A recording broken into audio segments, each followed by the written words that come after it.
Jungkook থানায় এসে তের নিখোঁজ হওয়ার ডায়েরি করে গিয়েছিল। সেই সাথে সকল ইনফরমেশন, ছবি এবং সমস্ত ঘটনা বিস্তারিত বলেছে। তাই পুলিশ থেকে পাওয়া মাত্র জাংকুককে খবর পাঠিয়ে দিয়েছিল। এই মুহূর্তে জাংকুক এবং তে দুজনে পুলিশ স্টেশনে রয়েছে। জাংকুকের গা ঘেঁষে পাশাপাশি বসে আছে তে। তে, তোমার কি শরীর খারাপ লাগছে? মুখে না বললেও তের শরীরে তখন প্রচন্ড জ্বর। তে জাংকুকের কাছে থাকাতে জাংকুক সেটা ভালোভাবেই বুঝতে পারছিল। যে দুটো পুলিশকে তে জিনিসপত্র আনার জন্য পাঠানো হয়েছিল তারা কিছুক্ষণ বাদে সব নিয়ে ফিরে আসে। পুলিশ স্টেশন থেকে বাড়িতে আসা পর্যন্ত পুরোটা রাস্তাও জাংকুকের হাত দিয়ে একবারের জন্য ছাড়েনি। বাড়িতে ফিরে তেকে সোফায় বসালো সে। তের জন্য পানি আনতে গিয়ে দেখলো দেয়ালের আড়াল থেকে ইয়ন্তা নুকি দিয়ে তাকিয়ে আছে। দৃষ্টি তার তের দিকে আটকে রয়েছে। মনে মনে হয়তো ভাবছে সে এই নতুন মানুষটার আমদানি হলো কোত্থেকে আবার। ভালো লাগছে না, ঘুমাবো। আচ্ছা ঠিক আছে চলো। দুটো বেডরুম জাংকুকদের ফ্ল্যাটে। সে যে রুমে থাকে তার পাশের রুমে তেকে নিয়ে যাবে ভাবলো। পরক্ষণে ভাবলো রুমটা গোছানো হয়নি, আজকে বরং তে তার রুমে থাকুক, পরে না হয় ওই রুমে শিফট করবে। সে তেকে নিজের ঘরে নিয়ে গিয়ে শুয়ে দিল। প্লিজ আপনি কোথাও যাবেন না, এখানে থাকুন। আমি কোথাও যাচ্ছি না, তুমি এখন একটু শুয়ে থাকো। জাংকুক ফার্স্ট এইড বক্স থেকে থার্মোমিটার দিয়ে জ্বর মেপে দেখলো 103 ডিগ্রি জ্বর। সর্বনাশ, এ তো অনেক জ্বর। এরপর সে জ্বরের ট্যাবলেট নিয়ে তেকে খাইয়ে দিল। পাশে বসে কিছুক্ষণ জলপট্টি দিয়ে জ্বর নামালো। সকাল হলে ডাক্তারের কাছে নিতে হবে। তে ঘুমানোর পর জাংকুক ফোন হাতে নিল। বাবা মা অনেকগুলো কল আর মেসেজ করেছে। জাংকুকের এই মুহূর্তে কথা বলতে ইচ্ছা করছে না, তাই সে ঘুমন্তদের ছবি তুলে মাকে পাঠিয়ে দিল। এরপর ফোন চার্জে দিয়ে মাঝখানে কোলবালিশ রেখে সেও তের পাশে শুয়ে পড়লো। পাশ ফিরে শুতে গিয়ে দেখলো ইয়ন্তানো এই রুমে এসেছে। চেয়ারের উপর গুটিসুটি দিয়ে ঘুমাচ্ছে। ভাগ্যিস তুই গ্লাসটা ভেঙেছিলি। জুরিক শহরে এক পরিচিত ডাক্তার রয়েছে জাংকুকের। সকাল হতে না হতে জাংকুক তাকে বাড়িতে নিয়ে আসে। রাতে অবশ্য তের জ্বর অনেকটাই কমে এসেছিল। ডাক্তার তেকে দেখে প্রেসক্রিপশন লিখে দিল। ডাক্তার চলে যাওয়ার পর তের ঘুম ভাঙে। সে যেদিকে তাকাচ্ছে সেদিকে শুধু সাদা রঙের ছড়াছড়ি। বেড কভার, বালিশের কভার, জানালার পর্দা সবকিছু রঙই সাদা। সে মাথাটা দু হাতে ধরে উঠে বসে। হঠাৎ মাথা আবার চক্কর দিয়ে উঠায় বিছানায় শুয়ে পড়ে। ডান হাতটা বিছানার উপর রাখতেই নরম উষ্ণ তুলতুলে কিছু অনুভব করে সে। চোখ মেলে তাকিয়ে দেখে সবকিছু চারদিকে ঘুরছে, ঝাপসা লাগছে, যার জন্য সে আবার চোখ বন্ধ করে ফেলে। ততক্ষণে সে আরো বেশি করে উষ্ণ জিনিসটা অনুভব করছে। জিনিসটা কি সেটা বোঝার জন্য পাশে তাকাতে দেখতে পায় একটা কুকুর ছানা তার হাতের উপর শুয়ে আছে। এরপর আর কি, আকাশ পাতাল কাঁপিয়ে তে একটা জোরে চিৎকার দেয়। হাতটা তড়িৎ বেগে সরিয়ে দৌড়ে রুম থেকে বের হয়। তে চিৎকার শুনে ভয় পেয়ে যায় জাংকুক। এদিকে ইয়ন্তানেরও ঘুম ভেঙে গেছে, সেও যায় তের পিছু পিছু। এটা দেখে তো তে আরো জোরে চিৎকার দিতে শুরু করে। ডাক্তারকে এগিয়ে দিতে বের হয়েছিল জাংকুক। গার্ডেন থেকে দ্রুত পায়ে সে বাড়ির দিকে আসে। মেইন দরজা চাপা ছিল। তেও বের হতে যায় আর জাংকুকও ভেতরে ঢুকতে যায়, যার ফলে দারুণ এক ধাক্কা খায় দুজনেই। তাল সামলাতে না পেরে তে পড়ে যাওয়া উপক্রম। সেই সময় জাংকুক তেকে ধরে ফেলে। সাপোর্ট পেয়ে তেও এবার শক্ত করে জাংকুককে জড়িয়ে ধরে। কি হয়েছে তোমার, তুমি চিৎকার করছো কেন? জাংকুক তখন দেখতে পায় সামনে ইয়ন্তান দাঁড়িয়ে ওদের দিকে তাকিয়ে রয়েছে। হেই, বাই এনি চান্স তুমি ইয়ন্তানকে রেখে চিৎকার করনি তো? ইয়ন্তান? আমার পোষা কুকুর ছানা, বাংলাদেশে থাকতে বলেছিলাম ওর কথা। তে ঘাড় ঘুরিয়ে ইয়ন্তানের দিকে তাকালো। ইয়ন্তান এমন গম্ভীর হয়ে আছে কেন? কুকুর ছানাও কি ডাকটাক করে নাকি? সে জাংকুককে কিছু বলার জন্য জাংকুকের মুখের দিকে তাকায়। পরক্ষণে খেয়াল করে জাংকুকের মুখটা এত কাছে কেন, এবং আরো ভালো করে লক্ষ্য করে দেখে সে তো আষ্টে পৃষ্ঠে জাংকুককে জড়িয়ে ধরে রেখেছে। সে এটাও খেয়াল করে সে অক্টোপাসের মতো পেঁচিয়ে ধরলে কি হবে। জাংকুক একদম হাত দুটো সরিয়ে সোজা হয়ে দাঁড়িয়ে রয়েছে, অর্থাৎ সে তেকে জড়িয়ে ধরেনি। কি লজ্জা, কি লজ্জা। হেই, তোমার ভয় আর লজ্জা পাওয়া শেষ হলে আমাকে ছাড়ো। তে দ্রুত জাংকুককে ছেড়ে দেয়। জাংকুক ইয়ন্তানকে কোলে নিয়ে সামনে আসতে চেঁচিয়ে উঠে বলে, ওকে নিয়ে সামনে আসবেন না। আশ্চর্য, ও কি তোমাকে খেয়ে ফেলবে নাকি? আমার ভয় লাগে। আচ্ছা ঠিক আছে, ফ্রেশ হয়ে খেতে এসো। তে যে রুমে ছিল সেই রুমে গিয়ে ফ্রেশ হয়ে আসে। এবার খেয়ে নাও তাড়াতাড়ি। এত তাড়াহুড়ো কেন? বাইরে যাব ওষুধ আনতে। আমি তো এখন ঠিক আছি। জাংকুক আর কিছু না বলে চুপচাপ খাওয়া শুরু করে। খাওয়া শেষ হলে জাংকুক বলে, তুমি রেস্ট নাও, আমি বাইরে থেকে আসছি। না না, আমি কুকুর ছানার সাথে বাইরে থাকবো না। ওর নাম ইয়ন্তান। ওই তো। তো কি করবে তুমি, আমার সাথে যাবে? আপনার সমস্যা না হলে যাব। যে নিজের সমস্যার কথা ভাবে না সে নাকি এখন আমার সমস্যার কথা ভাবতে শুরু করেছে। যাও, রেডি হয়ে নাও। জাংকুক আজকে অফিসেও গেল না, বাইরে থেকে ফিরে এসে বাসাতেই রইল। ঔষধের ডোজ বেশি হওয়াতে দুপুরে খেতে ঘুমিয়েছিল। ঘুম যখন ভাঙে তখন বাইরে অন্ধকার। বাংলাদেশের কথা খুব মনে পড়ছে তার। তে ফ্রেশ হয়ে ড্রয়িং রুমে আসে। শুনছেন, কোথায় আপনি? ঘুম ভাঙলো? তোমার ফোনটা কোথায়, দাও তো। তে নিজের ফোনটা জাংকুকের কাছে দিল। জাংকুক নিজের ফোনে সিম ঢুকিয়ে দিয়ে ওয়াইফাই কানেক্ট করে দিল। আমি আপনাকে এক্ষুনি সিমের কথা বলতাম, থ্যাংক ইউ।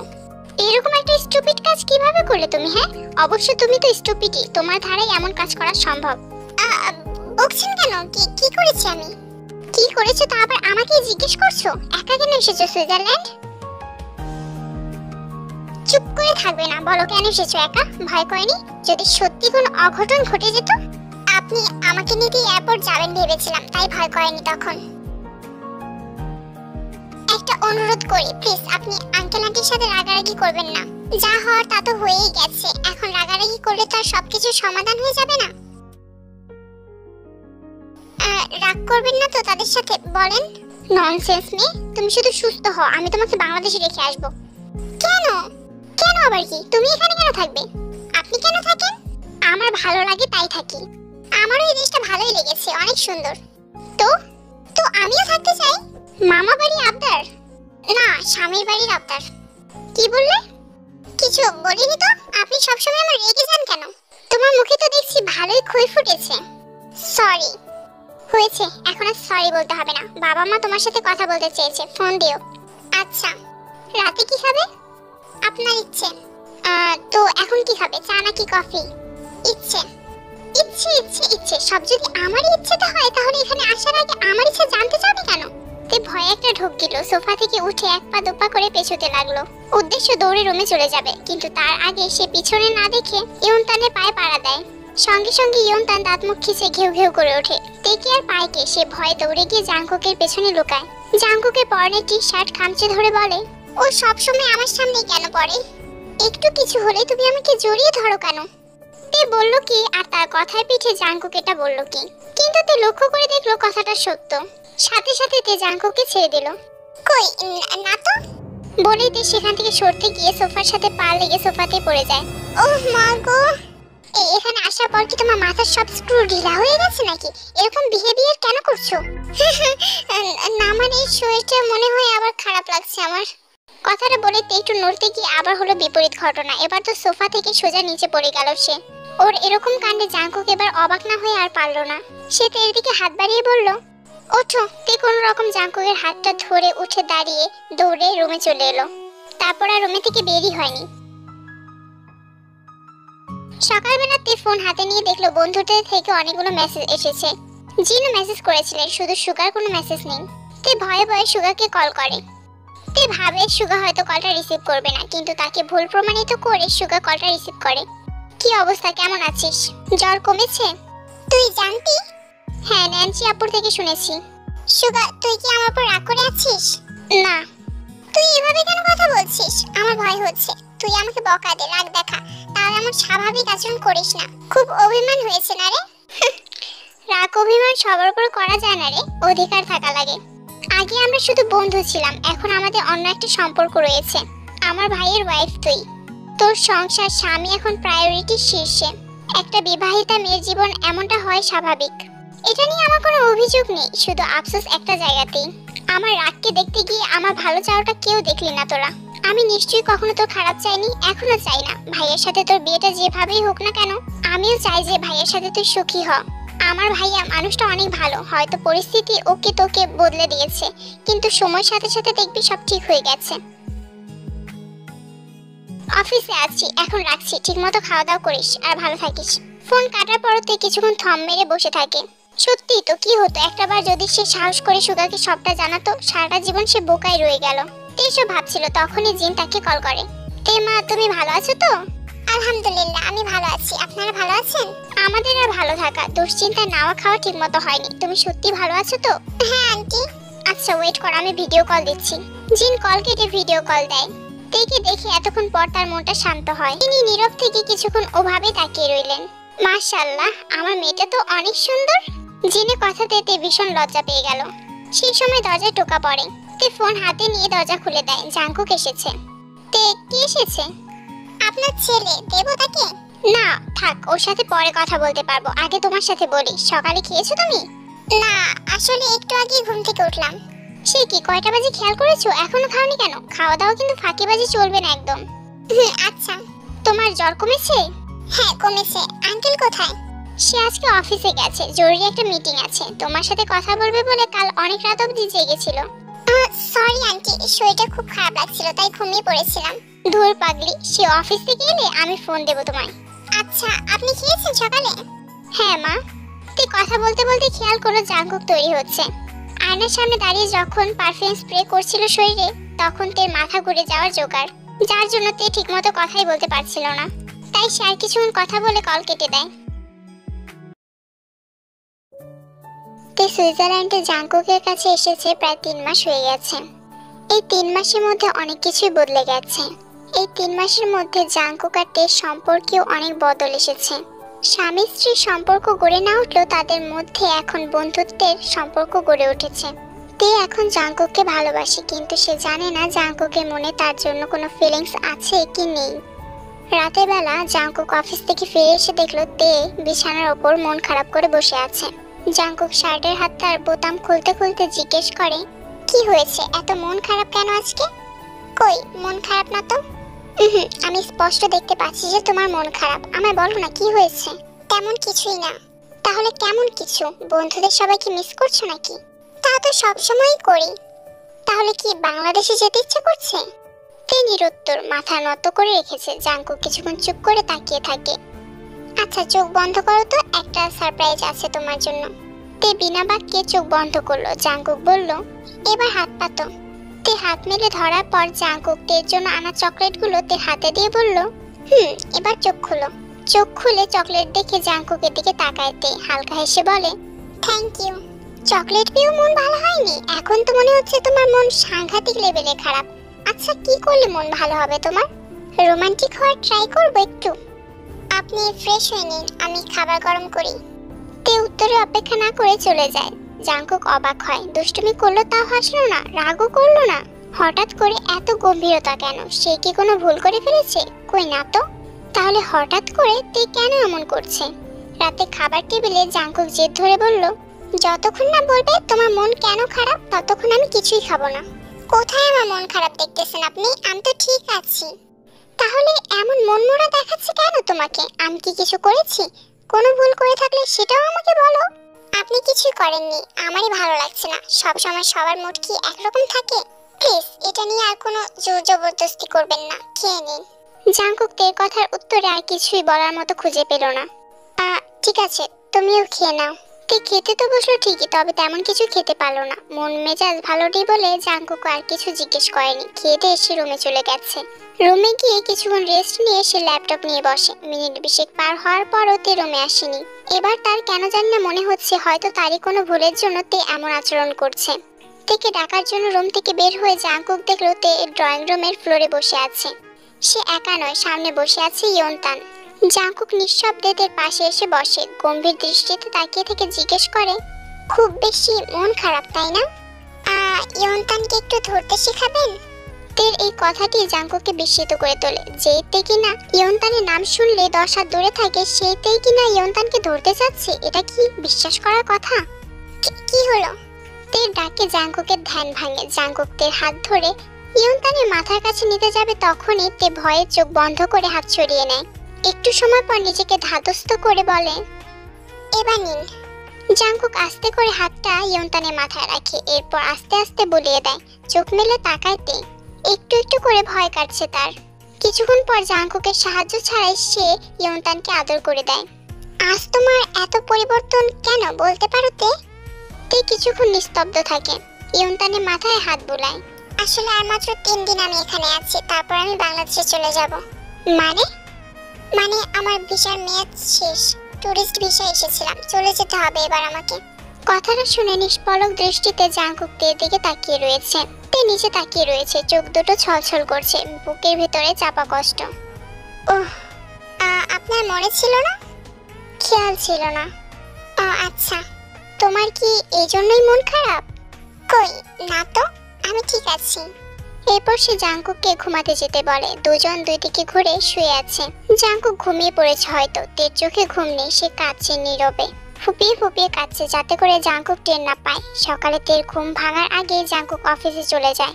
সকাল 11টার দিকে তের ঘুম ভাঙে, চোখ মুখ ফুলে গেছে। সে ফ্রেশ হয়ে নেয়। মানতে ভীষণ কষ্ট হচ্ছে যে খুব অল্প সময়ে সে জাংকুকের সাথে রয়েছে, তারপর তাকে চলে যেতে হবে অনেক দূরে, যেখান থেকে চাইলেও হুট করে চলে আসা যাবে না। জাংকুককে একবারও ছুঁয়ে দেখা যাবে না। কি অদ্ভুত এক কষ্টের সীমানায় তাকে পাড়ি জমাতে হবে। তার ভাবনার মাঝে তার ফোনটা বেজে ওঠে। ঘুম থেকে উঠেছো? হ্যাঁ। আচ্ছা ঠিক আছে, রেডি হয়ে নাও, আমরা ঘুরতে যাব। তে আর না বললো না। যতটুকু সময় জাংকুকের সাথে সে কাটিয়ে যেতে পারবে ততটুকুই সে স্মৃতি হিসেবে সাথে করে নিয়ে যেতে পারবে। ফোন রেখে দিয়ে সে হালকা বেগুনি রঙের একটা জামদানি শাড়ি পরে, মুখে হালকা মেকআপ আর হাতে ম্যাচিং করে চুড়ি পরে। রেডি হতে হতে জাংকুকও বাসায় পৌঁছে যায়। জাংকুককে দেখলে তের বুকটা কেমন যেন মোচড় দিয়ে ওঠে। তে তোমার হয়ে গেছে? হ্যাঁ, কিন্তু আজকে অফিসে যাননি? গিয়েছিলাম, ছুটি নিয়ে এসেছি। কেন? তোমার জন্যই, চলেই তো যাবে, তাই ভাবলাম এই সময়টুকু তোমার সাথেই থাকি। সুইজারল্যান্ডে কোথাও ঘুরতে যেতে চাও? জাংকুক এরপর অনেক কথা বললেও বা বলার চেষ্টা করলেও তে তেমন কোনো রেসপন্স করেনি।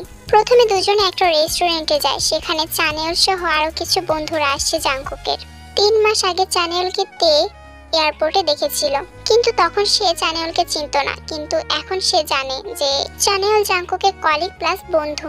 তে চলে যাবে শুনে চানিয়ল একটা বিষণ্ণ মন নিয়ে বলে, তোমাকে মিস করবো তে।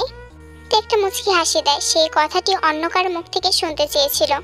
অনেকগুলো জায়গায় ঘোরাঘুরি করে তে আর জাংকুক রাতের বেলা বাড়িতে ফিরে আসে। রাতের বেলা গ্রুপ কলে জয়েন হয় তে। সে বাংলাদেশে ফিরে আসবে শুনে সবাই ভীষণ খুশি। বুগাম তো বারবার মনে করিয়ে দিয়ে যাচ্ছে, তে আসার সময় কিন্তু আমার জন্য কম্বল আনতে একটুও ভুলবি না। তে তুই চলে আসবি, ভালোই হবে, সবাই মিলে আবার একসাথে হব। আমার যার সাথে বিয়ের কথা চলছে সবাই মিলে যাব তার সাথে দেখা করতে। এই আমার জন্য কিন্তু বিদেশি চকলেট আনবি মনে করে। তে সবার কথা শুনে বন্ধুদের কথা ভেবে তারও খুশি লাগে। তবে যখনই জাংকুকের কথা মনে পড়ে তখনই তার মনটা বিষাদে ছেয়ে যায়। ভাইয়ার সাথে আসবে না? জানি না রে, মনে হয় ভাইয়া আসবে না, আসলে তো আমাদেরকে জানাতো। ওহ, সব সময়ের মতো আজকে বন্ধুদের আড্ডাতে খুব একটা মনোযোগ দিতে পারলো না তে। 3 দিনের মধ্যে একদিন কেটে গেছে, বাকি 2 দিনে সব গোছগাছ শেষ। এই 3 দিনে জাংকুকের তেমন কোনো ভাব পরিলক্ষিত হয়নি তের কাছে। সে কি খুব বেশি খুশি হবে চলে যাওয়ায়? তের তো তাকে কত না বলা কথা ছিল, কত কিছু বলতে ইচ্ছে হয়েছিল, কিন্তু বলা হয়ে ওঠেনি। এতগুলো মাসেও যা বলা হয়নি, একদিনের ব্যবধানে সেসব কথা বলবেই বা কিভাবে? ফ্লাইটের আগের দিন জাংকুক তের জন্য অনেক কিছু কিনে এনেছে। অবাক করা বিষয় হচ্ছে সে সত্যি সত্যি বুগামের জন্য একটা কম্বল কিনে এনেছে। তা দেখে তে হেসে ফেলে। থ্যাঙ্কস গড, অবশেষে তোমার হাসি তো দেখতে পারলাম। আমার হাসি না দেখলেই বাকি, আপনি তো খুশি। আমার খুশি হওয়ার কি হলো এখানে? পারে আমি আপনার সাথে থাকবো না, এটা তো আপনার খুশি হওয়ারই কথা, আপনি তো এটাই চেয়েছিলেন। জাংকুক চুপ হয়ে যায়। তে বলে, যাই হোক, যে কটা মাস এখানে ছিলাম আপনাকে হয়তো খুব জ্বালিয়েছি, কষ্ট দিয়েছি, এজন্য সরি, মাফ করে দিন। এসব ফর্মালিটি কেন দেখাচ্ছ? আমাদের মধ্যে থাকা সম্পর্কটাও তো ফর্মালিটির মধ্যেই পড়ে, তাই না? একটা সুযোগ কি আপনি দিয়েছিলেন সম্পর্কটিকে? একটা বারও কি দিয়েছিলেন স্ত্রীর অধিকার? মন থেকে কি আপনি আমাকে মেনে নিতে পেরেছেন? জানি সবগুলো প্রশ্নের উত্তরই নেগেটিভ, তাহলে কি সম্পর্কটা ফর্মালিটির মধ্যে সীমাবদ্ধ নয়? তে তুমি নিজে থেকেও কখনো আমাকে এসব বলনি। আমার বলে দিতে হবে? আমি কেন আপনাকে ফোর্স করতে যাব? যাই হোক, রাতে ফ্লাইটে তো চলে যাচ্ছি, অতীত টেনে এনে অযথা এতটুকু সময় ঝগড়া করা কোনো মানেই হয় না। তুমি কি রেগে আছো নাকি এখনো তোমার মন খারাপ? কোনোটাই না। তে অপেক্ষা করে না কোনো রকম কথা বলার জন্য। শ্বশুর শাশুড়ির সাথে তার কথা বলা হয়ে গেছে। তারা বলেছেন আগে তে দেশে ফেরুক, পরে কিছু একটা করা যাবে। তে কোনো কিছুতে আগ্রহ নেই আর, সে বুঝে গেছে তার প্রতি জাংকুকের এখনো যা আছে তা শুধু দয়া, সফট কর্নার আর সিম্প্যাথি। সেগুলোকে অন্তত ভালোবাসা বলা যায় না। তে রেডি হয়ে বসে থাকে। প্রচন্ড কান্না পেলেও সে কান্না করে না। যাওয়ার পূর্বে তার বুকটা হাহাকার করে ওঠে। ইয়ন্তান তার দিকে কেমন চোখে যেন তাকিয়ে আছে। তে ভয়ে ভয়ে ইয়ন্তানকে কোলে তুলে নেয়। হাত পা কাঁপছে তার ভয়ে, তবুও সে কোলে নিয়েছে। তোকে অনেক মিস করব, তুই আমাকে ভুলে যাবি নিশ্চয়? ইয়ন্তান চুপ করে থাকে, কোনো সারা শব্দ নেই। ওরও বুঝি আজকে মন খারাপ। গাড়িতে বসে অবশ্য জাংকুক বলেছিল, আমি বাংলাদেশে খুব তাড়াতাড়ি আসার চেষ্টা করব।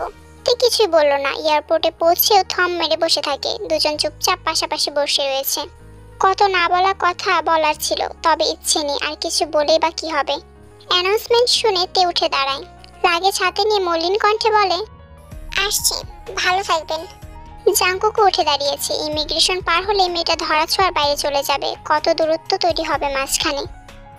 আসছি বলেও তে দাঁড়িয়ে আছে। কেন দাঁড়িয়ে আছে এটা সে জানে না।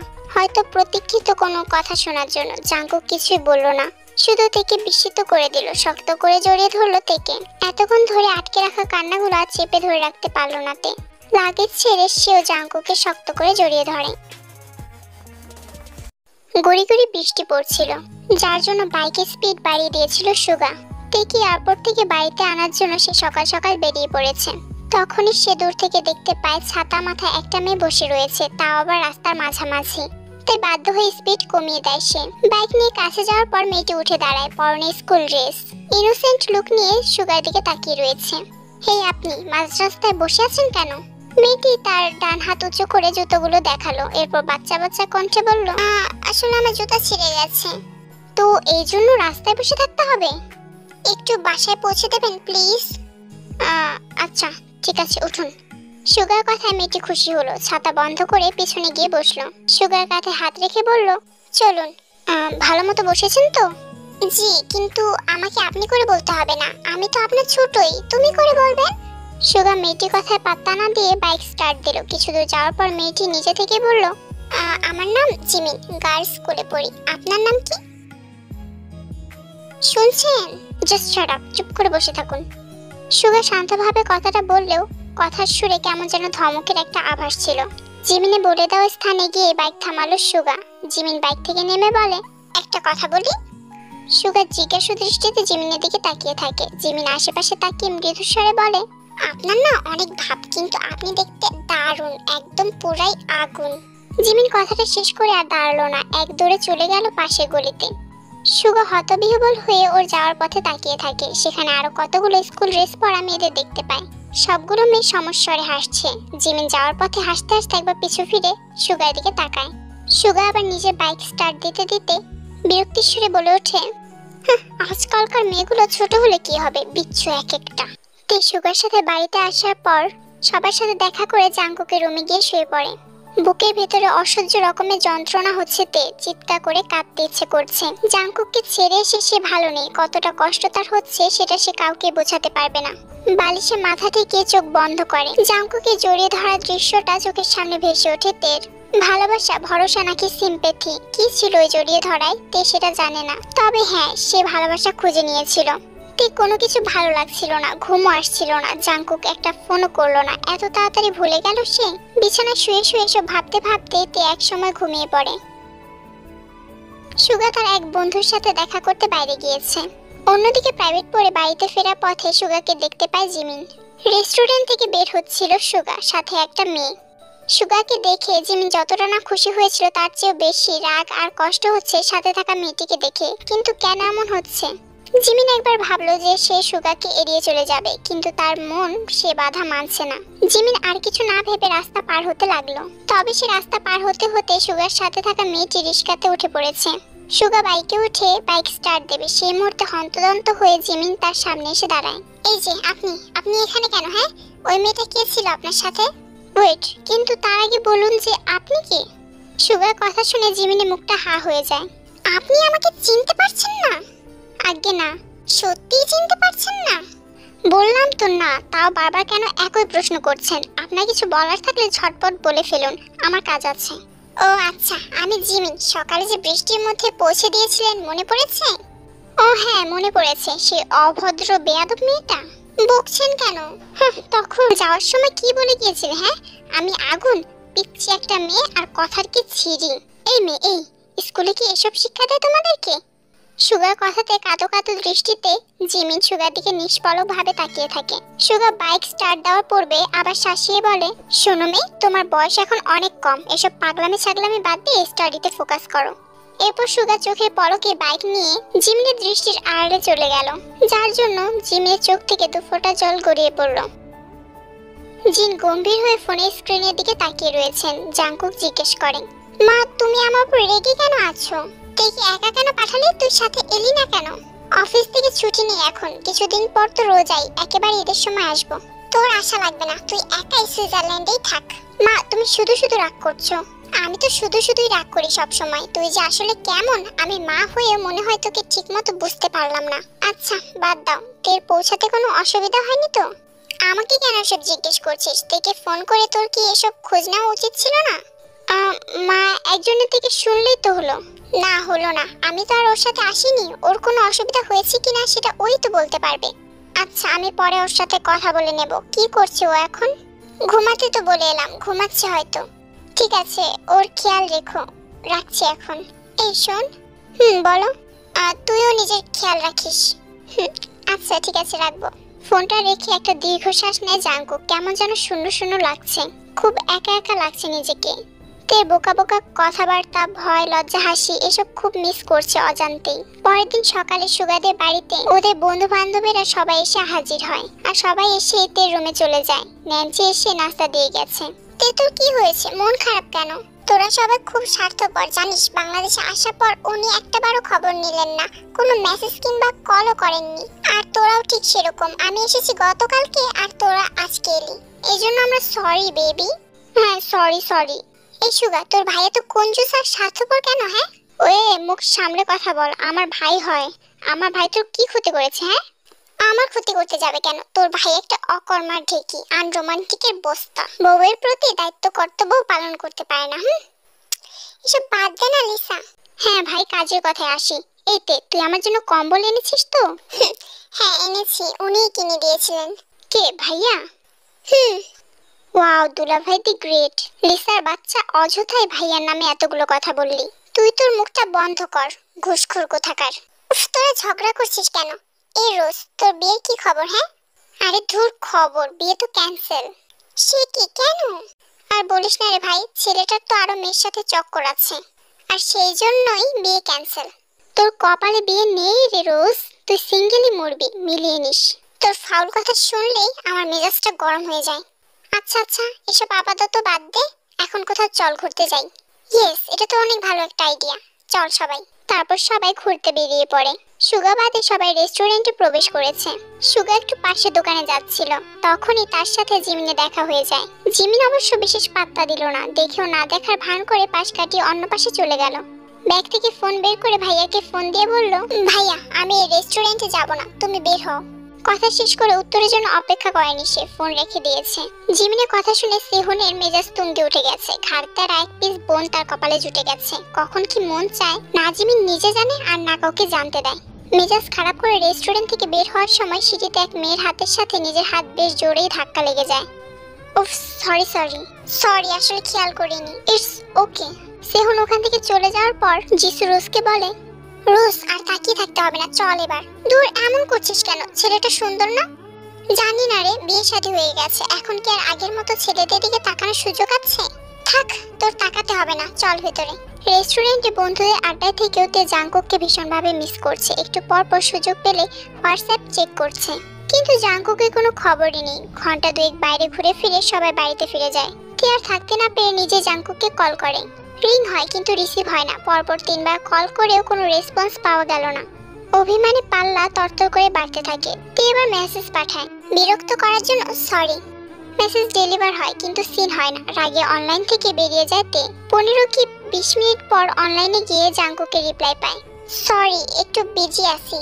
তে এবার কিছুই লিখলো না, মেসেজ সিন করে রেখে দিল। যে ব্যক্তি রাগ অভিমান বোঝে না, শুধু নিজের ব্যস্ততায় শো করে, তাকে নিজের অনুভূতি কষ্টগুলো জানিয়ে কোনো লাভ নেই। কিছুক্ষণ পর জাঙ্কুকের মেসেজ আসে, কি করছো?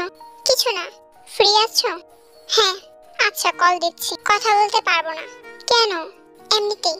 জাঙ্কুক আর উত্তর না দিয়ে কল করে। অভিমান কিছুটা রাগে পরিণত হয়েছে, তাই তে ফোনটাও ধরলো না। দুবার কল করার পরও যখন তে ফোন রিসিভ করলো না, তখন জাঙ্কুক তাকে আবার মেসেজ দেয়, কি হয়েছে, এমন করছো কেন? বললাম তো এখন কথা বলতে পারবো না।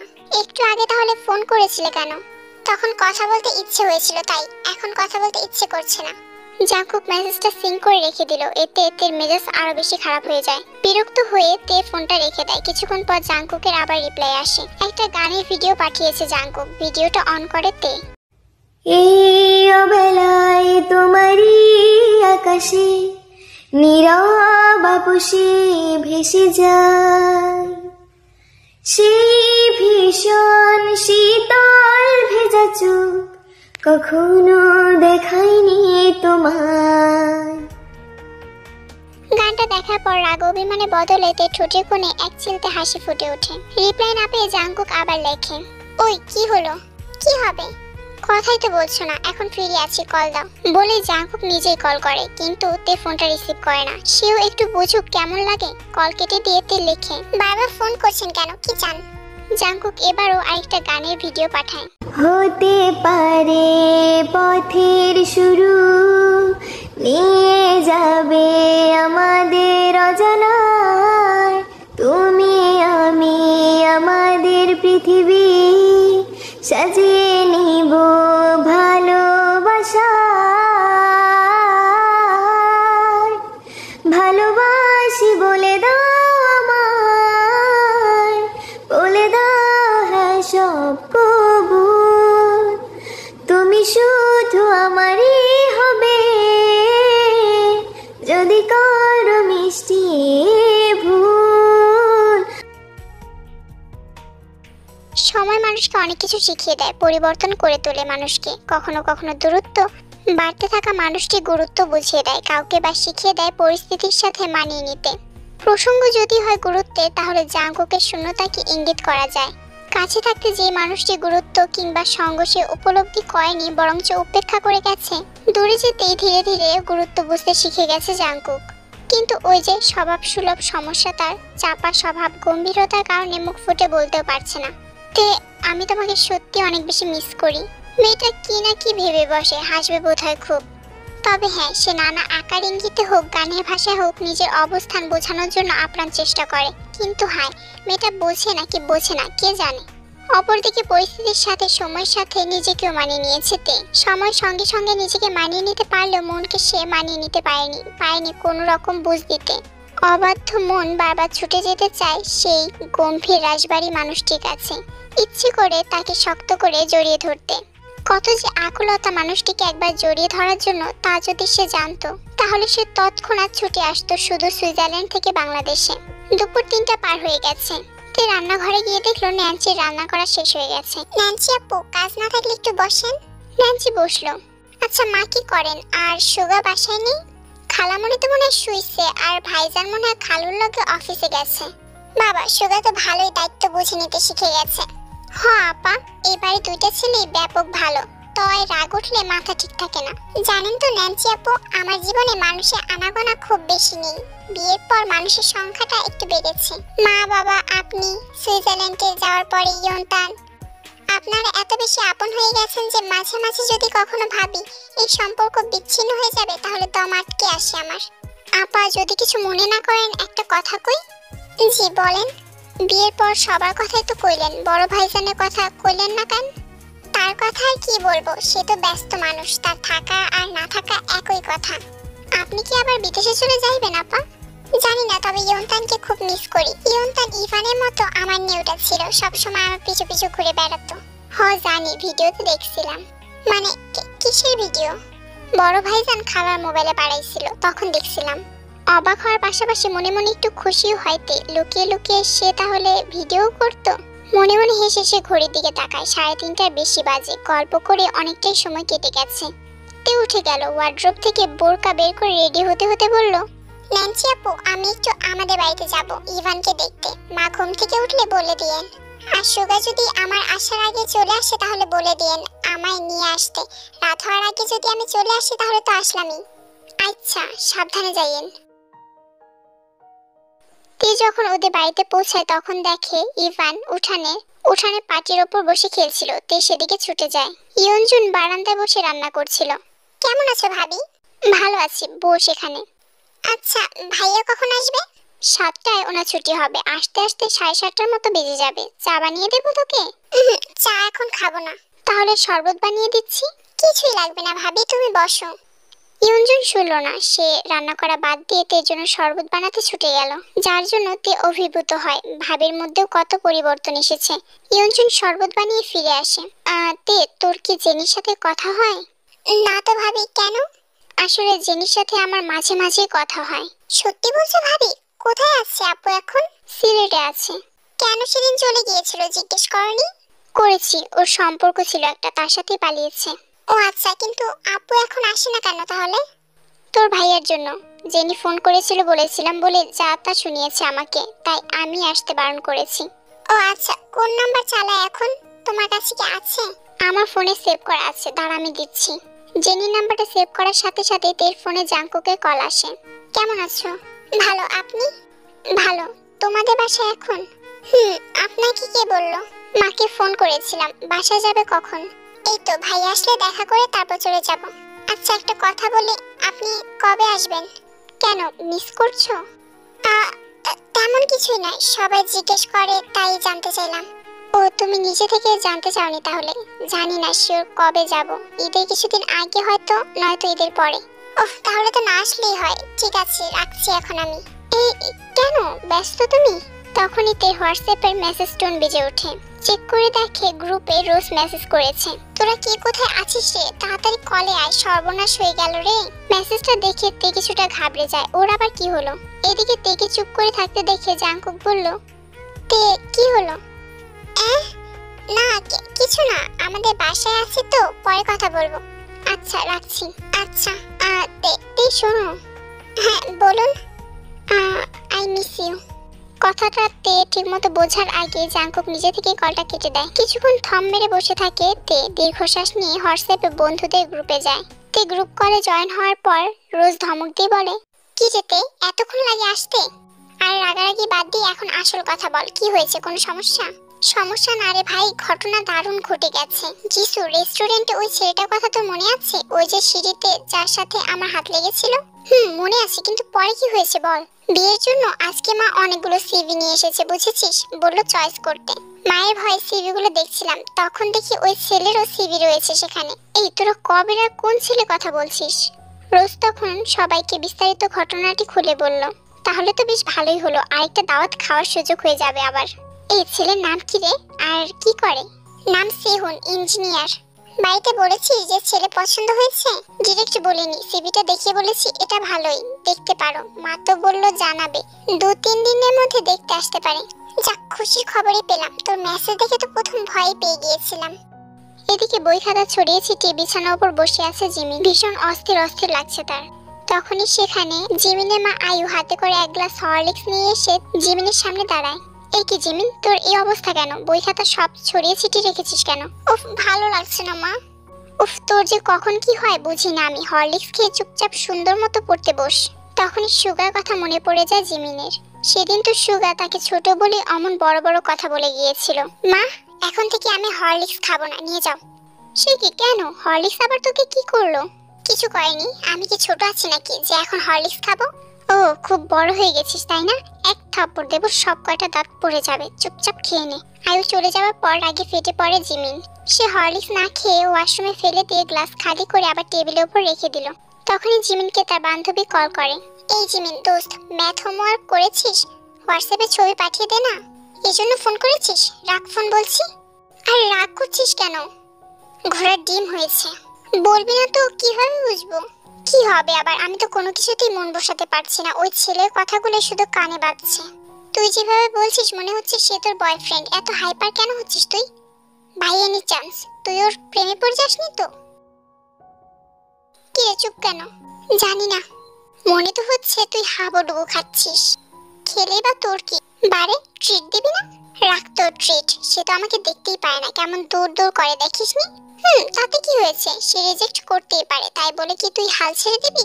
তাহলে কি করব? আঠার মতো লেগে থাকবি, কয়দিন ইগনোর করবে সে? সত্যি বলছিস? অবশ্যই। তুই কি দেখতে তার চেয়ে কম সুন্দর নাকি? অন্যদিকে সুগা তার বন্ধু বান্ধবীদেরকে তার জিমিনের সাথে দেখা হওয়ার পর থেকে সব ঘটনাই খুলে বলেছে। তুই আগুন, একটা পিচ্চি মেয়ে তোকে আগুন বলে গেল? হায় আল্লাহ। হাসছিস কেন তোরা? হ্যাঁ হাসবি না একদম। শুধু শুধু আমিও জড়িয়ে গেলাম। ওই মেয়ে নিশ্চয়ই ভেবেছে আমি তোর গার্লফ্রেন্ড। কি জানি, কথা ধরলে তো তাই মনে হচ্ছিল। ভাই রে ভাই, এইটুকুনি মেয়ে, কথা শুনলে অবাক হয়ে যাবি তোরা। আর সেদিন রেস্টুরেন্টে যাওয়ার সময় তো দেখা হয়েছিল, হয়তো সেদিনের কথাটা এখনো ভুলতে পারেনি, তাই তো রাগ দেখিয়ে চলে গেছে। মেয়েটা ভীষণ রাগী মনে হচ্ছে। সুগা, তাহলে তো মেয়েটাকে একবার দেখা দরকার। কি বলিস? কোনো দরকার নেই। এছাড়া মেয়েটা মনে হয় আমার সামনে আর আসবেও না। যে ধমক দিয়েছিলাম, এবার থেকে দেখলে সেদিনের মতোই 10 হাত দূরে দূরেই থাকবে। কিছুক্ষণ পর সুগা কল কেটে দেয়। রাতের বেলা থেকে সে আনতে যাবে, কিন্তু তার আগে বাজারে যেতে হবে কিছু কেনাকাটা করার জন্য। সুগা বাজার করতে ব্যস্ত ছিল, তখনই পেছন থেকে একটা মেয়েলি কণ্ঠ ভেসে আসে। এই যে শুনছেন, আমাকে একটা আপেল দেন তো। পাশে ফিরে সুগা জিমিনকে দেখতে পায়। সুগা ভাবে জিমিন হয়তো তার সাথে কথাই বলবে না, কিন্তু তাকে ভুল প্রমাণ করে দিয়ে জিমিন বলে ওঠে, এই যে কেমন আছেন? আবার তুমি? আর তুমি এখন আমার সাথে কেন কথা বলার চেষ্টা করছো? হ্যাঁ, সেদিন তো কথা না বলে চলে গেলে। আরে ওসব কথা বাদ দেন তো। জানেন আজকে না আমি ভীষণ খুশি। আমি ভাবতেও পারিনি এত তাড়াতাড়ি আমাদের আবার দেখা হবে। কিন্তু আমার আজকের দিনটা খুবই খারাপ। আচ্ছা তোমার সমস্যাটা কি বলো তো? কি চাও তুমি? আপাতত আপনার নামটা বলেন আর ফোন নাম্বার দিলেই হবে। থাপড়িয়ে যখন দাঁত ফেলে দেবো না তখন বুঝবে মজা। আহা আপনি এরকম করছেন কেন? আমি কি আপনার সাথে প্রেম করতে চেয়েছি নাকি? তুমি চাইলে কি আমি রাজি হব? আমি জানি। আচ্ছা আমরা ফ্রেন্ড তো হতেই পারি। না পারি না, আমার অলরেডি অনেকগুলো ফ্রেন্ড আছে, নতুন করে কাউকে প্রয়োজন নেই। কেন গার্লফ্রেন্ড বুঝি বারণ করেছে? কে গার্লফ্রেন্ড? বারে ওই যে ওই দিন রেস্টুরেন্টে যার সাথে গিয়েছিলেন আর তারপর তো রিকশাতে উঠিয়ে দিয়েছিলেন। সুগা কিছুক্ষণ চুপ করে থাকে, তারপর কি যেন ভেবে বলে, হ্যাঁ তুমি ঠিকই ধরেছো, ওর নাম হচ্ছে রোজ আর ও হচ্ছে আমার গার্লফ্রেন্ড। আমি বিশ্বাস করি না যে ওটা আপনার গার্লফ্রেন্ড। তুমি বিশ্বাস না করলে আমার কোনো কিছু যায় আসে না। এখন সরো, আগে প্রমাণ দিবেন যে ওটা আপনার গার্লফ্রেন্ড হয়, তারপর আমি সরবো। আচ্ছা তাহলে ওর সাথে আমি তোমাকে কথা বলিয়ে দেবো, তাহলে তো বিশ্বাস করবে? আচ্ছা ঠিক আছে, কিন্তু একটা শর্ত আছে, এরপর আর তুমি কখনোই আমাকে জ্বালাবে না আর আমার সামনেও আসবে না, মনে থাকবে? আচ্ছা ঠিক আছে। আচ্ছা ঠিক আছে, তাহলে কালকে বিকালবেলা রেস্টুরেন্টে আমি তোমাকে ওর সাথে দেখা করাবো। আগামীকালকে রোজের সাথে জিমিনের দেখা করাবে বলে সুগা সেখান থেকে চলে যায়। আর বাড়িতে আসার সময় সে সাথে করে তেইকেও নিয়ে আসে। জিমিন আর তার বন্ধু হানি স্কুলের সামনে থাকা সেই রেস্টুরেন্টে এসে বসে আছে। আজকে সুগা কি ওর গার্লফ্রেন্ডকে সত্যি সত্যি নিয়ে আসবে ভাবতেই তো বুকটা কেমন ধক করে উঠছে। কি হলো জিমিনা, তুই মনমরা হয়ে বসে আছিস কেন? দুনিয়া থেকে ছেলের অভাব আছে নাকি? না রে, ব্যাপারটা সেরকম না। ওনার গার্লফ্রেন্ড আছে এটা যদি সত্যি প্রমাণিত হয় না, তাহলে আমার কাছে বিষয়টা ভালো লাগবে না, কষ্ট পাবো। ওদের কথা বলার মাঝে সেখানে সুগা রোজকে নিয়ে চলে আসে। সরি দুই পিচ্চি, একটু দেরি হয়ে গেল আসতে। জিমিন আর হানি দুজনে নিরুত্তর হয়ে তাকিয়ে রয়েছে। আসলে কি হয়েছে বলো তো, দুপুরের দিকে আমি একটু ঘুমিয়ে গিয়েছিলাম, একটু বেশি ঘুমাই কিনা তাই আর কি, কিন্তু আমার জানটা না খুব ভালো জানো। বলে রোজ সুগা গাল টেনে দিল। সুগা প্রথমে গরম চোখে তাকালেও জিমিনের দিকে দৃষ্টি পড়ায় হাসার চেষ্টা করে। তোমাদেরকে ওর সাথে পরিচয় করিয়ে দিচ্ছি, ও হচ্ছে রোজ আমার গার্লফ্রেন্ড, আর রোজ ও হচ্ছে জিমিন, আর ও হচ্ছে জিমিনের বান্ধবী। ও আচ্ছা, জিমিন তো অনেক সুন্দর নাম। তোমাদের সাথে দেখা করে কিন্তু আমার ভালোই লাগলো। যান খাবার অর্ডার করবে না? রোজের অতিরিক্ত বাড়াবাড়ি অ্যাক্টিং দেখে সুগার চোয়াল শক্ত হয়ে যায়। জান প্রাণ ফুসফুস আবার কি? হ্যাঁ, রোজ অবশ্য ওর রিঅ্যাকশনে ভয় পেল না। আর জিমিন তোমরা কি খাবে বলো? জিমিন এতক্ষণ চুপ করেই ছিল, এবার বসা থেকে উঠে দাঁড়ালো। কিছু খাবো না আপু, আমাদের বাড়িতে যেতে হবে, আমরা এখন যাচ্ছি। কেমন? সে কি না খেয়ে চলে যাবে? অ্যাটলিস্ট চা কফি কিছু তো একটা খাও না আপু। ভাগ্য ভালো থাকলে অন্য একদিন। ভালো থাকবেন আপনারা, আপনাদের দুজনের জন্যই অনেক শুভকামনা রইল। তোমার জন্য দোয়া রইল পিচ্চি। বাই দা ওয়ে, তুমি এবার তোমার কথা রাখবে তো? কিসের কথা সুগা? নিশ্চিন্তে থাকুন, আর বিরক্ত করব না আমি আপনাকে। বলেই জিমিন আর হানি রেস্টুরেন্ট থেকে বেরিয়ে যায়। তোর এত ওভার অ্যাক্টিং করতে কে বলেছে? হ্যাঁ, 100 বার করব। তোকে যে সাহায্য করেছি এটাই তো তোর ভাগ্য, তুই আবার আমাকে ধমক দিচ্ছিস? এই দিলে তুই উপকারের প্রতিদান। একটু গার্লফ্রেন্ড সেজেই না হয় কথা বলেছিস, এতে এমন আর কি বা উদ্ধার করে ফেলেছিস শুনি? সুগার বাচ্চা, পোল্ট্রি খেলি না তুই? দাঁড়া, এক্ষুনি আমি গিয়ে মেয়েটাকে সবকিছু বলে দেব। আরে না না, সরি, প্লিজ রাগ করিস না প্লিজ। আসলে আমরা বন্ধুত্ব, এরকম রোমান্টিক অভিনয় করতে ভীষণ অস্বস্তি লাগছিল, প্লিজ রাগ করিস না। সুগার এরকম ফেস দেখে রোজ আর নিজের হাসি আটকে রাখতে পারে না। এর পরের দিন ছেলেপক্ষরা রোজকে দেখতে এসেছিল, আর খুশির খবর হচ্ছে সকলে রোজকে পছন্দ করেছে। আর আজ ছেলের বাড়ির সকলে আসবে বিয়ের কথা পাকাপাকি করতে। খুশিতেই তো রোজের চোখের ঘুম উবে গেছে। সকাল সকাল সে তার বন্ধুদের কল করে ইমার্জেন্সি বাড়িতে যেতে বলেছে। রোজের কথা মতো সবাই রোজদের বাড়িতে চলে যায়, কিন্তু রোজের বাসায় গিয়েও তে ফোন নিয়ে ভীষণ ব্যস্ত ছিল। ভাবি থেকে জেনির ফোন নাম্বার নেওয়ার পর সেদিনই কল করেছিল সে। দুর্ভাগ্যবশত নাম্বার সেদিন অফ ছিল। এরপরে যতবার ট্রাই করেছিল নাম্বার বন্ধই ছিল। কিন্তু আজকে সকালে জেনি নিজে থেকেই ফোন করেছিল, বলেছে বিকালের দিকে ফোন দিয়ে কথা বলবে, এজন্যই তে এত অস্থির হয়ে রয়েছে। রোজ রেডি হতে হতে ছেলে পক্ষরা চলে আসে। কিছুক্ষণ বাদে যখন রোজকে সবার সামনে নিয়ে যায় তখনই সেখানে থাকা জিমিন রোজকে দেখে চমকে যায়। আমি আমার হবু ভাবির সাথে আলাদাভাবে কিছুক্ষণ কথা বলতে চাই। জিমিনের কথা শুনে আয়ু হেসে বললেন, বেশ তো জানা, রোজ তোমার ননদিনীকে নিয়ে যাও। আয়ুর কথা শুনে রোজ জিমিনের দিকে একবার তাকায়। সবকিছু কেমন ঘেটে যাচ্ছে। সেহুন জিমিনের ভাই, হায় আল্লাহ, সে নিজেও তো এবার সারপ্রাইজড। আচ্ছা, জিমিন যদি এখন সুগার বিষয়টা বাসায় বলে দেয় তাহলে? জিমিনকে রোজ তার সাথে করে তার নিজের রুমে নিয়ে যায়। কি ব্যাপার, আপনার না সুগার সাথে রিলেশন ছিল? ভাইয়াকে কেন বিয়ে করছেন তাহলে? আরে কি করছো, আস্তে বলো। আমি কিন্তু আমার প্রশ্নের উত্তর পাইনি। সুগার সাথে কি আপনার ব্রেকআপ হয়ে গেছে? আরে ধুর, কিসে ব্রেকআপ বলো তো? সুগার তো আমার খুব ভালো বন্ধু হয়। আমরা একজন আরেকজনের খুব ভালো বন্ধু। আমাদের কখনোই কারোর প্রতি বন্ধুত্বে ভালোবাসা ব্যতীত অন্য কোনো আকর্ষণ বা ভালো লাগা কাজ করেনি। আসলে তুমি সুগার পিছনে বেশ ভালোভাবে লেগেছিলে, আর সুগার চাচ্ছিল না কোনো রকম সম্পর্কে জড়াতে। অন্যদিকে তুমি ওর পিছু ছাড়ছিলে না, তাই বাধ্য হয়েই ও আমাকে গার্লফ্রেন্ড সাজিয়ে কথা বলিয়েছিল তোমার সাথে। এসব সত্যি তো ভাবি? আলবৎ সত্যি, একটা কথা মিথ্যা নয়। আমার সাথে যে একটা মেয়ে এলো না তখন, ওর নাম হচ্ছে তে। ও আমাদের বন্ধু, কিন্তু সম্পর্কে সুগার ভাবিও হয়। মানে ওর আপন বড় ভাইয়ের সাথে বিয়ে হয়েছে, বুঝেছো? আমার রুমে যে আরো দুজন আছে না, লিসা আর জিসু, ওরাও আমাদের বন্ধু। বুগাম, সুহো আর সুগাও একটু পরেই চলে আসবে। তখনই তুমি সবকিছু বুঝতে পারবে যে আমি সত্যি বলছি নাকি মিথ্যা। সব কথা শুনে জিমিন একটা বাঁকা হাসি দিয়ে মনে মনে বলে, এবার কোথায় পালাবে ধলা বিলাইয়ের বাচ্চা? তোমাকে আমি এবার ছাই দিয়ে ধরবো। এরপর জিমিন খুশিতে আর আনন্দে রোজে গেলে চুমু খেয়ে বলে, থ্যাঙ্কস তোমাকে আমার ভাইয়াকে বিয়ে করার জন্য, না হলে তো সত্যিটা জানতেই পারতাম না। আর তোমার ভাইয়াকে এসব বলবে না তো? আরে নো টেনশন ভাবি, আমি কিছুই বলবো না। তাছাড়া ভাইয়া অনেক ফ্রি মাইন্ডেড আছে, আপনি নিজে থেকে চাইলে সবকিছু শেয়ার করতে পারবেন। তবে এখন না বলাই ভালো আপাতত, নয়তো ভাইয়া যদি আমার এসব কাণ্ড কারখানা জানে তাহলে আমি শেষ। আরে জানবে না, তুমি নিশ্চিন্তে থাকো। এই কিছুক্ষণ পর দুজনেই নিচে নেমে আসে। ততক্ষণে সুগা, বুগাম আর সুহু চলে এসেছিল। জিমিনকে এখানে দেখে তো সুগার চোখ ছানা বড়া।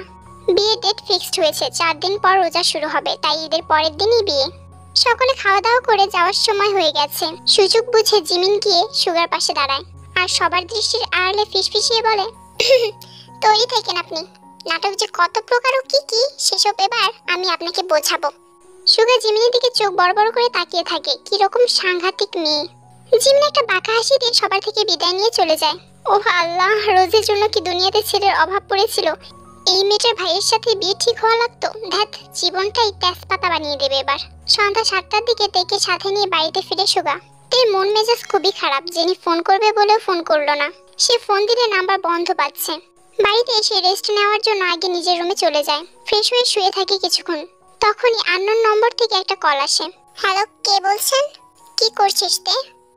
এতক্ষণে তোমার ফোন দেওয়ার সময় হলো? কখন ফোন দেওয়ার কথা ছিল? হ্যাঁ, রাগ করিস না, আমার ফোনে কিছুদিন ধরে সমস্যা। আজ সকালে ঠিক করে এনে তোকে কল দিয়েছিলাম। দুপুরের দিকে আবার একই সমস্যা, তাই বিকেলে ফোন দিতে পারিনি। এখন তোর ভাইয়ের ফোন থেকে ফোন দিলাম। তে কথা খুঁজে পাচ্ছে না, কত কিছুই তো বলার ছিল তার, তাহলে এখন কেন বলতে পারছে না? আমার উপর তোর খুব রাগ, তাই না? কেন এমন করলে আপু? এছাড়া আমার কোনো উপায় ছিল না রে। তখন সিচুয়েশনটা এমন ছিল যে অন্য কিছু ভাবার সুযোগ আমার ছিল না। তোর ভাইয়াকে ঠকানো আমার পক্ষে সম্ভব ছিল না। তুমি তো কখনোই তার কথা আমাকে বলনি। ভেবেছিলাম সময় হলে বলবো, কিন্তু তার আগে যে সবকিছু এমন এলোমেলো হয়ে যাবে বুঝতে পারিনি। তাও তোমার এভাবে পালিয়ে যাওয়াটা উচিত হয়নি। তুমি সুগার ভাইয়াকে সবটাই বলে দিতে পারতে, সাহস হয়নি তখন।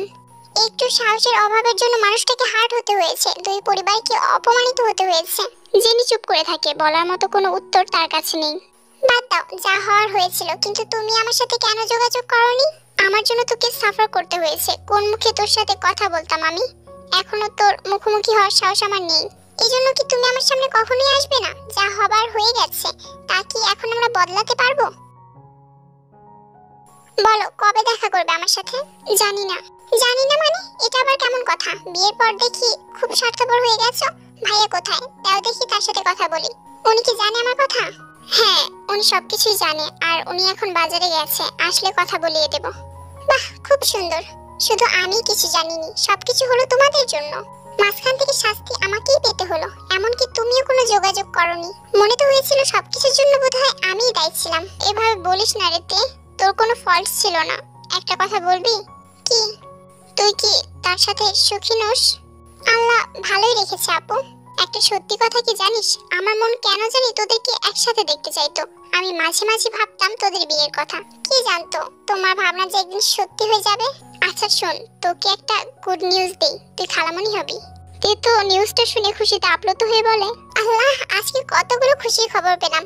আপু, বিশ্বাস করো, আমার ইচ্ছে করছে তোমায় শক্ত করে জড়িয়ে ধরতে। আমার সব রাগ অভিমান পানি হয়ে গেছে এই খবর জানার পর। কয় মাস চলছে? 3 মাস।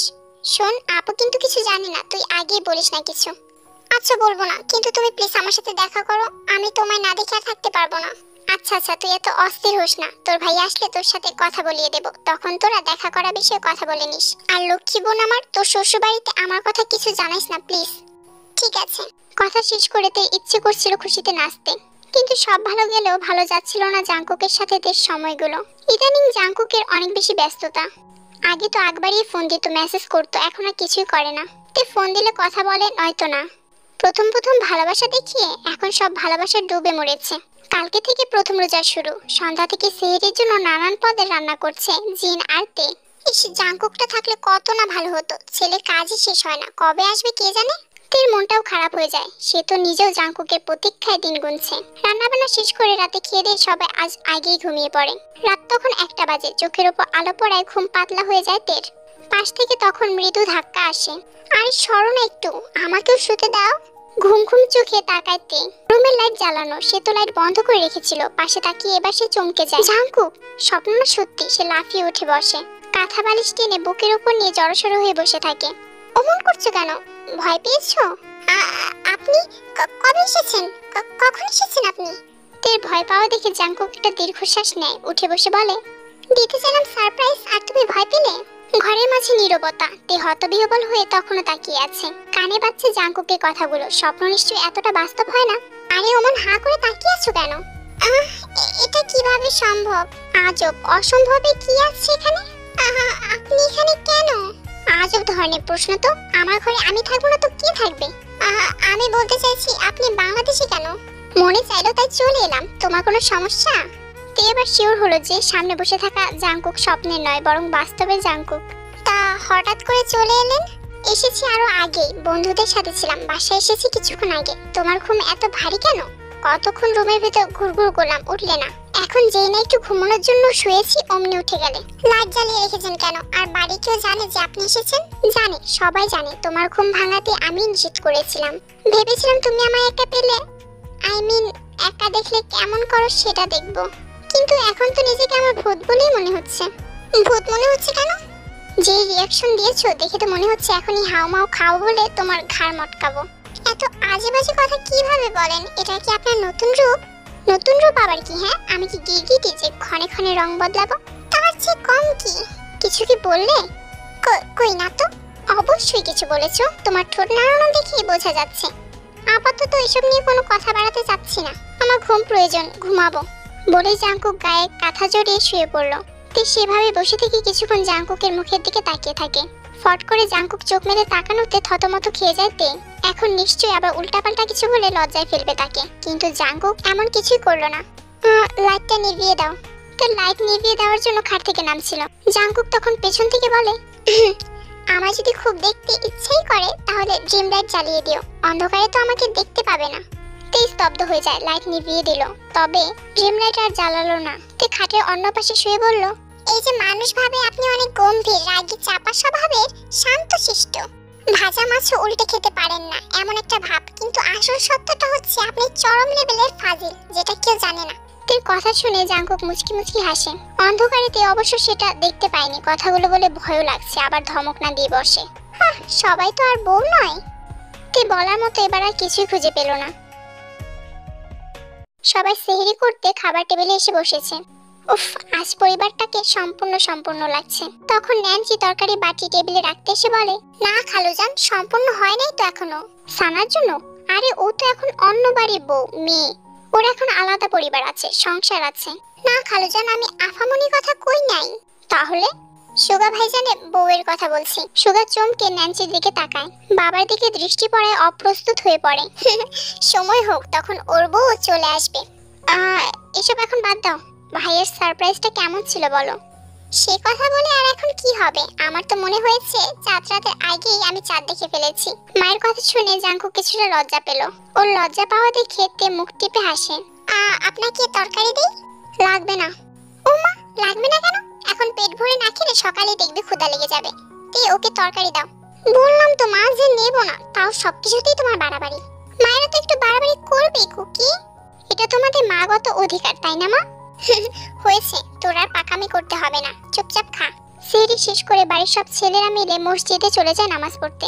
এদিকে নামাজ শেষ করে জিনকে জোর করে শুতে পাঠিয়ে দিয়েছে তে, আর সে ন্যান্সির সাথে হাতে হাতে রান্নাঘরে টুকটাক কাজ, থালা বাসন ধুয়ে দিচ্ছে। ওদের কাজ শেষ হওয়ার পূর্বেই নামজুন, জাংকুক আর সুগা মসজিদ থেকে চলে এসেছে।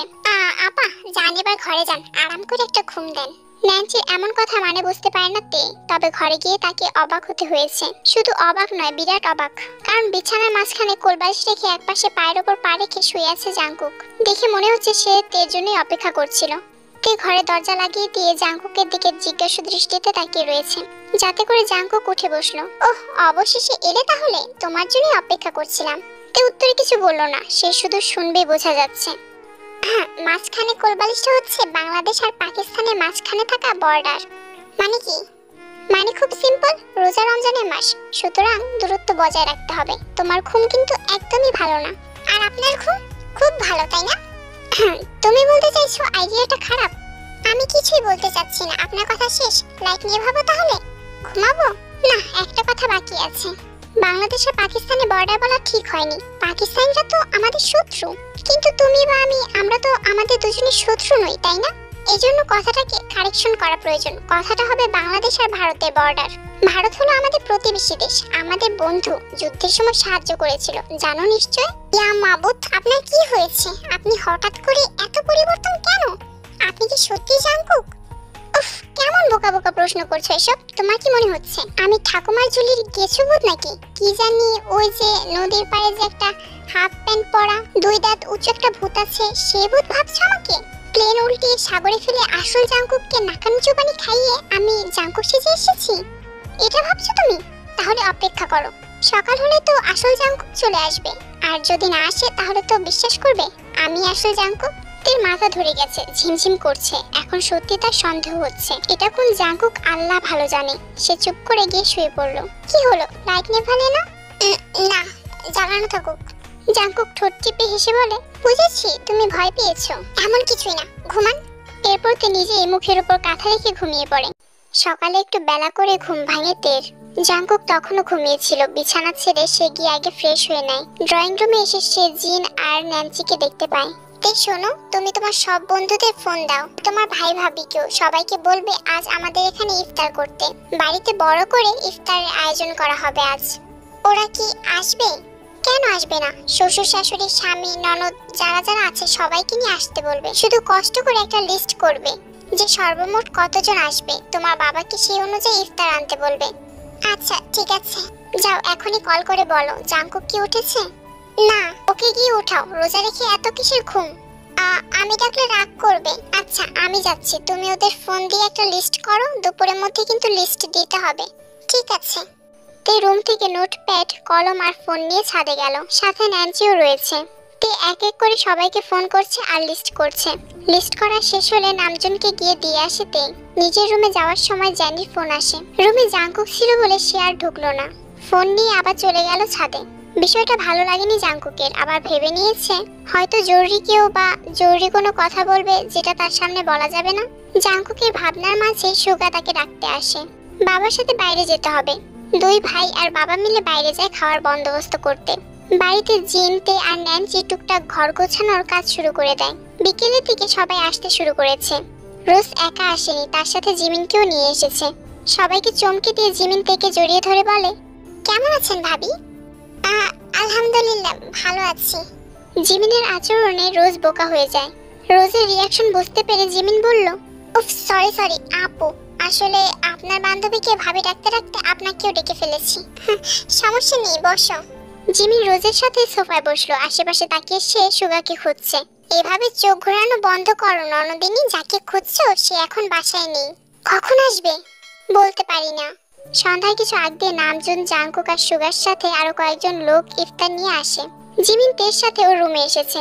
জিমিন নিজে থেকে বায়না করেছে বাড়িটা দেখবে বলে, এবং তেকেই দেখাতে হবে সাথে থেকে। রোজের হবু ননদ হয় বলে তে বারণও করতে পারলো না, তাই জিমিনকে ঘুরে ঘুরে সব দেখিয়ে এখন নিজের রুম দেখাতে এনেছে। এই রুমে আপনি থাকেন? হ্যাঁ, ভাইয়া থাকে না?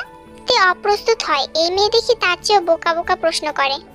যখন দেশে আসে তখন থাকে, যখন থাকে না তখন আপনার একা থাকতে ভয় করে না?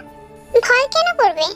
কত কারণেই তো ভয় করে। আপনি জানেন রাতে ঘুমানোর সময় আমার দাদি আমার সাথে ঘুমায়। ও আচ্ছা, তাই নাকি?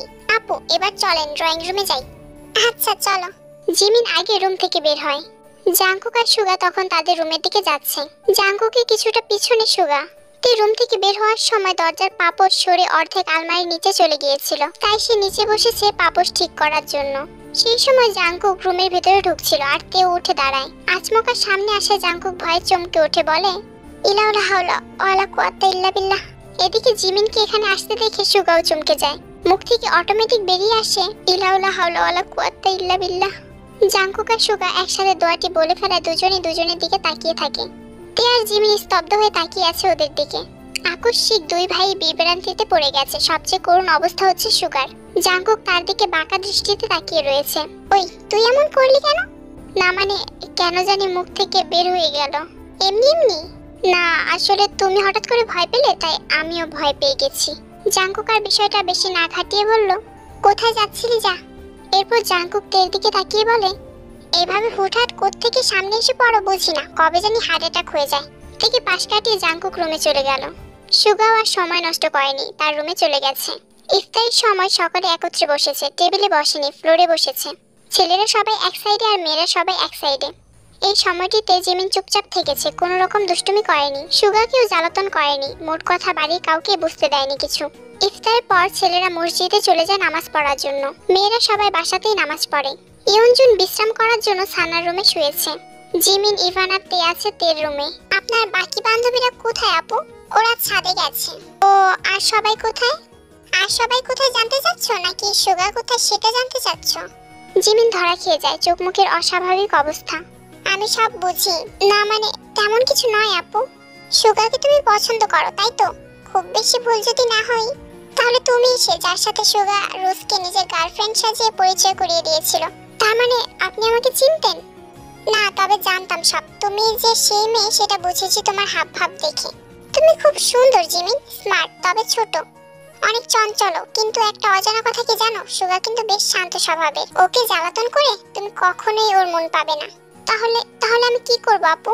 আপাতত নরমাল কথাবার্তা বলবে, স্বাভাবিক একটা সম্পর্ক রাখবে। এখন অনেক সময় আছে, ধৈর্যহারা হইও না। সুগা যে অপছন্দ করে এমন কিছুই করো না। ঠিক আছে আপু, আপনি যা বলছেন তাই আমি শুনবো। এখন তাহলে ভাবির কাছে যাই। আচ্ছা যাও। জিমিন দরজার কাছে যেতে যেতে বলে, সুগার পাশে কিন্তু তোমাকে বেশ লাগে। কথাটি শুনে তের দিকে ঘুরে দাঁড়ায় জিমিন, একটা হাসি দিয়ে আবার দৌড়ে চলে যায়। জিমিন যাওয়ার পরে সেখানে জাংকুক আসে আর এসে সোজা শুয়ে পড়ে। উফ, আর ভালো লাগে না। ইভান ছিল তের বাম পাশে, ডান পাশে এসে জাংকুক শুয়েছে। জাংকুক ঘাড় ঘুরিয়ে ইভানের দিকে তাকায়, তারপর হেসে হেসে বলে, কেমন আছো আঙ্কেল? আঙ্কেল আঙ্কেল আঙ্কেল আবার কি? আরে আঙ্কেল ডেকেছে। জাংকুক ইভানকে নিজের কাছে এনে বসায়, তারপর দুহাত ধরে বলে, আঙ্কেল কি বেটা, বাবা বলো। বাবা ডাকবে কেন? ফুপিকে মা ডাকতে পারলে ফুপাকে বাবা ডাকতে পারবে না কেন? হ্যাঁ, আমি দেখেছি তুমি প্রায়ই ইভানকে বলো মা ডাকতে। তে ভ্যাবাচাকা খেয়ে যায়। জাংকুক মিথ্যা বলেনি। তে আচ্ছা, তুমি কি আমার উপর রেগে আছো? না, রাগ করবো কেন? তাহলে অভিমান? কোনোটাই না। মিথ্যা বলছো। আমি? তুমিও মিথ্যা বলছো আর তোমার চোখও মিথ্যা বলছে। এমন কিছুই নয়। কি কারণে রাগ অভিমান সেগুলো মনের ভেতর না জমিয়ে রেখে আমাকে বলো, তাহলে নিজেকে হালকা লাগবে। আমাদের মাঝখানে থাকা ভুল বোঝাবুঝিগুলো দূর হয়ে যাবে। রাগ অভিমান নেই তো, কিন্তু তোমার চোখ যে বলছে আমার উপর তোমার একাকাশ অভিমান রয়েছে। কি সব যে বলছেন আপনি? ভুল বলছি না আমি, তুমি কি আমার কথাগুলো বুঝতে পারছো? তে মাথা নত করে বসে আছে। জাংকুক শোয়া থেকে উঠে বসেছে। তে আমি সম্পর্কটাকে ঠিক করতে চাইছি। অভিমান করে কি আমাকে ফিরিয়ে দেবে? তের বুক ভারী হয়ে ওঠে, চাপা অভিমানগুলো মাথা চাড়া দিয়ে ওঠে। এই কি কাঁদছো কেন তুমি? তে দুহাতে চোখের পানি মুছে মাথা নাড়ালো। বোঝাতে চাইলো সে কাঁদছে না অথবা কাঁদতে চাইছে না। জাংকুক তের মাথায় হাত বুলিয়ে দিয়ে বলল, প্লিজ আই এম সরি, তুমি কান্না থামো। তের কান্নার বেগ আরো বেড়ে গেল। জাংকুক এক হাতে তেকে টেনে কাছে নিয়ে এলো, আলতো করে জড়িয়ে ধরে মাথায় হাত বুলিয়ে দিতে দিতে বলল, সময় আমাদেরকে অনেক কিছু শিখিয়ে দিয়েছে তে। সময়ের জাতকলে পড়ে আমরা অনেক খারাপ ব্যবহার অন্যায়ও করে ফেলি। হয়তো আমিও এমন কিছু করেছি, ভুল তো মানুষ মাত্রই হয়। আমি যদি সম্পর্কটিকে একটি সুযোগ দেই তাহলে তুমি আমায় ফিরিয়ে দেবে না তো? তে ফুপিয়ে ফুপিয়ে কাঁদছে, বুকের ভেতরটা ভারী হয়ে রয়েছে। যার সাথে মৃত্যু পর্যন্ত থাকতেও প্রস্তুত, তাকে সে ফিরিয়ে দেবে কিভাবে? চুপ করেই থাকবে? তবে তোমার নীরবতাকে কিন্তু সম্মতির লক্ষণ হিসেবে ধরে নিলাম। তে তবুও নীরব রইল। নীরবতার উত্তর তো সে দিয়ে দিয়েছে, সবকিছু মুখ ফুটে বলতে হয়। দু হাতে তের মাথাটা তুলে ধরে জাংকুক, এক হাত মাথায় রেখে অন্য হাত দিয়ে চোখের পানি মুছে দিচ্ছে। এরপর আবারও জড়িয়ে ধরেছে, এবার আর আলতো করে নয়, বেশ শক্ত করে জড়িয়ে ধরেছে। কিন্তু ঠিক সেই সময় পাশ থেকে ইভান বলে ওঠে, ফুপি হাগু দেব। তে নিজেকে ছাড়িয়ে নেয়। জাংকুক বিড়বিড় করে বলে, বাচ্চাটার হাগু আসার আর সময় পেল না। তে ইভানকে নিয়ে ওয়াশরুমে যায়। জাংকুক কাঁদো কাঁদো মুখ করে ড্রেসিং টেবিলের সামনে এসে দাঁড়ায়। নিজের প্রতিবিম্বের দিকে তাকিয়ে বলে, আমি কি সত্যি জাংকুক? সত্যি কথাগুলো তেকে বলেছি? হায় আল্লাহ, বিশ্বাসই তো হচ্ছে না। নাকি রোজায় ধরেছিল?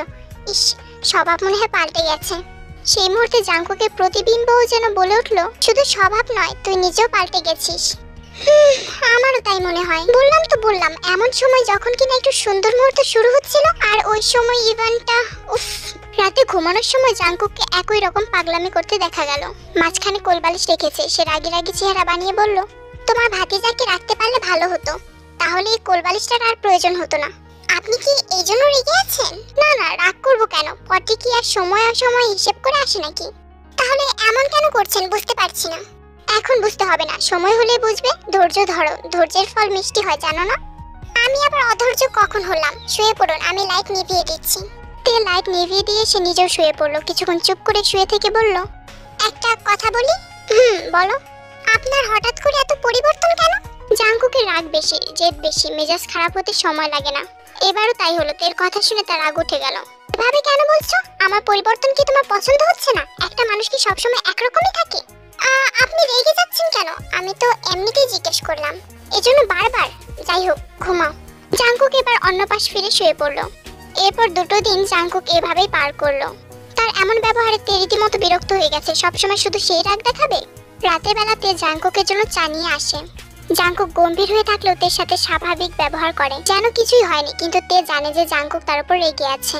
এদিকে তেও চেষ্টা করে নরমাল থাকার, নরমাল ব্যবহার করার, কিন্তু সবার পক্ষে তো আর সবকিছু হয়ে ওঠে না। জাংকুক চায়ের কাপে চুমুক দিল, তারপর থেকে জিজ্ঞেস করলো, নামাজ পড়েছো? পড়েছি। তাহলে জেগে আছো কেন? ঘুমিয়ে পড়ো। আসলে একটা কথা বলতাম। বলো। আসলে আমাদের বাড়িতে যাব কালকে, কয়েকদিন থাকবো। কেন, কোনো দরকার? না, ইচ্ছে হয়েছে। আপনি যদি যেতে বারণ করেন তাহলে আমি যাব না। না না, আমি যেতে বারণ করব কেন? তুমি যাও। জাংকুক আর কিছু না বলে খাটে গিয়ে শুয়ে পড়ে। জাংকুক যেহেতু বাধা দিল না, তার মানে তের যাওয়া হচ্ছে। তে মূলত দুটো কারণে যেতে যাচ্ছে। প্রথমত, ভাইয়ের সাথে আগে জেনিস সম্পর্কে কথা বলতে হবে, বোঝাতে হবে। আর দ্বিতীয়ত, সে জাংকুকের থেকে একটু দূরে থাকতে চাচ্ছে। মনকে নিজের আয়ত্তে আনার জন্য কিছু সময়ের জন্য চোখের আড়াল হওয়া প্রয়োজন। পরের দিন থেকে বাড়িতে রেখে এলেন নামজুন। ফিরে আসার সময় বারবার করে বলেছেন, বেশি দিন কিন্তু থাকা যাবে না, জলদি বাড়ি ফিরে আসতে হবে। ওই বাড়িতে যাওয়ার পর থেকে সারাটা দিন তে জাংকুকের ফোনের অপেক্ষা করেছে, কিন্তু জাংকুক তাকে ফোন করেনি। সন্ধ্যায় ইফতারের পর সুগার ফোন আসে। কি অবস্থা, কেমন আছিস? ভালো আছি, তুই কেমন আছিস? ইফতার করেছিস? আমিও ভালো আছি, আর ইফতারও করেছি। তোরা সবাই ইফতার করেছিস? হ্যাঁ করেছি। এখন কি করছিস? কিছুই না রে, ইভানকে নিয়ে বসে আছি। তোর প্রেম কেমন চলছে? কিসের প্রেম? আমি প্রেম করি নাকি? জিমিনের সাথে তাহলে কি চলে? আরে ধুর, পাগল মেয়ে একটা, বাচ্চা তো, বোঝে না কিছু। তোর চেয়ে বেশি বোঝে। এমনিতে তো ভালো মেয়ে, তাহলে সমস্যা কি? ভালো লাগে না রে, সব প্যারা লাগে। কি যে বলিস না তুই, জিমিনের সাথে তোর কথা হয় না? প্রথম রোজায় ফোন দিয়েছিল, আমি কথা বলিনি, কেটে দিয়েছিলাম। ফোন নম্বর মনে হয় রোজ দিয়েছে। বেয়াদবটার জন্য আমি ফেসে গেছি। কথা বলিস, একটু কথা বললে তার সমস্যা নেই, ও তো তোকে আর জ্বালাবে না। তুই কি করে জানলি? ওর সাথে আমার কথা হয়েছিল। ও স্বাভাবিক কন্টাক্ট রাখতে চাইলে তুইও রাখ, নয়তো জ্বালাবে আর তুইও জ্বলবি। আচ্ছা বলবো। আচ্ছা, একটা সত্যি কথা বলবি, জিমিনকে তোর মন থেকে কেমন লাগে? মিথ্যা বলবি না কিন্তু। এমনিতে খারাপ না, ভালোই। তের ফোনে তখন জাংকুকের কল আসে। ওয়েটিং এ পেয়ে কল কেটে দিয়েছে। সুগা, তোর ভাই ফোন দিয়েছে। আচ্ছা কথা বল, আমি একটু গেম খেলি। আচ্ছা ঠিক আছে। ফোন রেখে দিয়ে তে জাংকুককে কল করে। জাংকুক কল কেটে দিয়ে ব্যাক করলো। সরাসরি জিজ্ঞেস করলো, কেমন আছো? তে অবাক হয়। সে ভেবেছিল জাংকুক আগে জানতে চাইবে সে এতক্ষণ কার সাথে কথা বলছিল, কিন্তু জাংকুক এটা কথা বলা মাঝখানে একবারও জিজ্ঞেস করলো না। দুজনের মধ্যে বেশি কথা হলো না। তের অভিমান যেন এখন তরতর করে আরো বাড়তে থাকে। রোজার মাস বলে সোবিন অফিস থেকে আগে আগে বাড়িতে ফেরে। 3টায় ছুটি। তে অপেক্ষা করছিল ভাইয়ের জন্য। দুদিন ধরে জেনে কথা বলার চেষ্টা করছে, কিন্তু সাহস পাচ্ছে না। বিকেলবেলা সোবিন বাড়িতে ফিরল ঠিকই, তবে ভীষণ ব্যস্ত দেখাচ্ছে তাকে। তে আর ইয়ঞ্জুন দুজনে তাড়াতাড়ি তৈরি হয়ে নাও। আমার এক বন্ধুর আজ বিবাহ বার্ষিকী, বাড়িতে ছোটখাটো আয়োজন করেছে। আমরা কাছের বন্ধু যারা আছি সবাইকে নাকি যেতেই হবে। এত করে বললো যে না করতে পারিনি। কি যে করি এখন, একেবারে কি খালি হাতে যাওয়া যায়? শেষে কথাটা শুনে তে ঘরে গিয়ে ব্যাগ থেকে নিজের জমানো টাকা নিয়ে এলো। প্রায়ই তাকে জাংকুক, সুগা, জিন নামজুন ওকে টাকা দেন কিছু কিনে খাওয়ার জন্য। ওর বারণ কেউ কখনো শোনে না। তের কখনো একা বাইরে যাওয়ার প্রয়োজন হয় না, কিছু কেনারও প্রয়োজন হয় না। বাড়িতে কাউকে বললেই তারা এনে দেয়, তাই টাকাগুলো অক্ষত অবস্থাতেই থাকে। তে 4,500 টাকা সোবিনের হাতে দিয়ে বলল, খালি হাতে যাওয়ার দরকার নেই, যাওয়ার সময় কিছু কিনে নিয়ে যেও। আচ্ছা তুই যা, এখন রেডি হয়ে নে। আমি যাব না ভাইয়া, তোমরা যাও। রোজা রেখে কোথাও যেতে ইচ্ছে করছে না। আমরা রাতে আজকে বাড়িতে ফিরবো না, তুই একা একা থাকবি নাকি? তাতে কি হয়েছে, দরকার হলে পাশের বাসার মিঞ্জিকে এনে আমার সাথে রাখবো। সোবিন অনেক জোরাজুরি করার পরও তে যেতে রাজি হলো না। অজ্ঞতা সোবিনকেই হার মানতে হলো। যাওয়ার আগে অবশ্য মিঞ্জির মাকে বলে গেছে মিঞ্জিকে যেন আজকে তের সাথে থাকতে দেয়। তের মনটা একটু খারাপই হলো, আজও জেনে বিষয়টা ভাইয়াকে জানানো হলো না। আজানের একটু আগ দিয়েই বাটি ভর্তি ইফতার নিয়ে মিঞ্জি বাসায় এসে পড়ে। মেয়েটা ক্লাস 8-এ পড়ে। তুমি তো বাসায় যাবে না, তাই মা ইফতার পাঠিয়ে দিয়েছে। এরপর দুজনে একসাথে ইফতার করে, একসাথে নামাজ পড়ে। জাংকুক প্রতিদিন শুধু নিয়ম করে একবার ফোন দেয়, খোঁজ খবর নিয়ে আবার রেখে দেয়। আজ এখনো ফোন করেনি, কখন করবে কে জানে। তে আর মিঞ্জি শুয়ে শুয়ে গল্প করছিল। দুজনে গল্প করতে করতে ফের এশার নামাজেরও সময় হয়ে যায়। মিঞ্জি শুধু এশার আর ভেতরে নামাজ পড়ে শুয়ে পড়ে। তে অবশ্য তারাবির নামাজ পড়ছে। বাইরে তখন প্রচন্ড বাতাস বইছিল, ঝড় হবে বোধ হয়। মিঞ্জি উঠে গিয়ে সব জানালাগুলো ভালো করে বন্ধ করে দিল। অন্যদিকে মাঝ রাস্তায় যে জাংকুককে বৃষ্টির কবলে পড়তে হবে তা কে জানতো। তে এই বাড়িতে আসার পর থেকে বুকটা বড্ড ফাঁকা ফাঁকা লাগছে জাংকুকের। রাগ জেদ কোনোটাই আর নিজের আয়ত্তে রাখতে পারেনি। তাই তো সবকিছু তুচ্ছ করে তেকে এক পলক দেখার জন্য ছুটে চলে এসেছে। গাড়ি থেকে নেমে বাড়ির ভেতর যেতে যেতে অনেকটা ভিজে গেছে জাংকুক। হাত দিয়ে শার্টে লেগে থাকা পানি ঝেড়ে চুলগুলো হাতের সাহায্যে ঝেড়ে নেয়। কিছুক্ষণ ইতস্তত করে দরজায় নক করে। কয়েক সেকেন্ড বাদেই দরজা খুলে দেয় মিঞ্জি। জাংকুক মিঞ্জিকে চেনে না, তাই সে চুপ করে তাকিয়ে রইল। আরে দুলা ভাই, আপনি? তোমাকে তো চিনলাম না। না চেনারই কথা, কিন্তু আমি আপনাকে চিনি। আপনি তে আপুর হাজবেন্ড। আগে আপনি ভিতরে আসেন। বাসার বাকিরা কোথায়? সবাই তো দাওয়াত খেতে গেছে। আপু ওই রুমে নামাজ পড়তেছে। ও আচ্ছা, এবার তোমার পরিচয় দাও শুনি। আমার নাম মিঞ্জি। এই যে পাশে বাড়িটা দেখছেন না, ওই বাসায় থাকি। ভাইয়ার ভাবি তো আজকে রাতে ফিরবে না, তাই আমি থাকতে এসেছিলাম। এখন তো আপনি এসে পড়েছেন, আমি চলে যাই? না না, তুমি বৃষ্টির মধ্যে কোথায় যাবে? থাকো তুমি, সমস্যা নেই। কিচ্ছু হবে না, ছাতা নিয়ে এক দৌড়ে চলে যাব। কোনো দরকার নেই, তুমি থাকো। মিঞ্জি জাংকুকের কোনো কথাই শুনলো না। সে রুমে থাকা ছাতাটা নিয়ে যাওয়ার জন্য উদ্যত হলো। জাংকুক বারান্দায় দাঁড়িয়ে থেকে বলল, তুমি যাও, আমি এখানেই দাঁড়িয়ে আছি। আপনি অনেক ভালো দুলা ভাই। বৃষ্টির শব্দের কারণে জাংকুক এবং মিঞ্জি কথাবার্তা তে শুনতে পায়নি, তবে নামাজের মাঝেও জাংকুকের আগমন সে টের পায়। জাংকুকের পারফিউমের মিষ্টি ঘ্রাণটা নাকে প্রবেশ করছে। ইচ্ছে করছে দৌড়ে গিয়ে একবার জড়িয়ে ধরতে। অন্যদিকে অস্থির হয়ে রুমের মাঝে পায়চারি করছে জাংকুক। তে যখন নামাজ শেষ করে এলো তখন জাংকুকের সবকিছু গুলিয়ে গেছে। যা বলবে বলে ভেবে এসেছিল সব ভুলে গেছে। হঠাৎ এত রাতে আপনি? আসলে একটা কাজে এদিকে আসতে হয়েছিল, ভাবলাম তোমার সাথে দেখা করে যাই। ও, খেয়েছেন? না, আজ অফিসে কাজ ছিল, তাই বাসায় ইফতারও করা হয়নি। এখন সোজা অফিস থেকে এখানে এসেছি। জরুরি কাজে এসেছিলেন বললেন একটু আগে। জাংকুক নিজে কথাতে নিজে ধরা পড়ে গেছে। কি বলবে বুঝতে পারছে না। উপস্থিত কোনো বুদ্ধি এখন মস্তিষ্কে হানা দিচ্ছে না। উত্তরে অপেক্ষায় তে তাকিয়ে রয়েছে। জাংকুক হাসার চেষ্টা করে বলল, এখান থেকে ওই কাজে যাব। ওহ, তাহলে ডিনার করে যান। আচ্ছা। তে খাবার গরম করতে যায়। জাংকুক ওয়াশরুমে যায় ফ্রেশ হতে। নিজেই নিজেকে ইচ্ছা মতো বকছে সে। জাংকুক, গাধা বোকা, তুই কি করতে এসেছিস আর কি করছিস? আরে এত কেন ভয় পাচ্ছিস তুই? নার্ভাসই বা কেন হচ্ছিস বুঝতে পারছি না। তে তোর বিয়ে করা বউ, তার কাছে আবার সংকোচ কিসের? এক্ষুনি যা, গিয়ে শক্ত করে জড়িয়ে ধরবি, কপালে চুমু খেয়ে বলবি ভালোবাসি, বুঝেছিস? সময় নষ্ট করিস না, যা। মনের জোরে জাংকুক ফ্রেশ না হয়ে রুমে ফিরে এলো। তে খাবার সাজাচ্ছিল। কি হলো, ফ্রেশ হননি এখনো? আসলে তে, তোমার সাথে আমার কিছু কথা আছে। কি কথা? তের চাহনি দেখে পুনরায় সব ঘেটে গেছে জাংকুকের। একদিন চলো কোথাও ডিনারে যাই। আচ্ছা। মনে মনে জাংকুক আবারও নিজেকে বকতে লাগলো। রাগে ফ্রেশ না হয়ে খেতে বসলো। তের রান্না অনেক ভালো, কিন্তু এত ভালো খাবারও তার কাছে ভালো লাগছে না।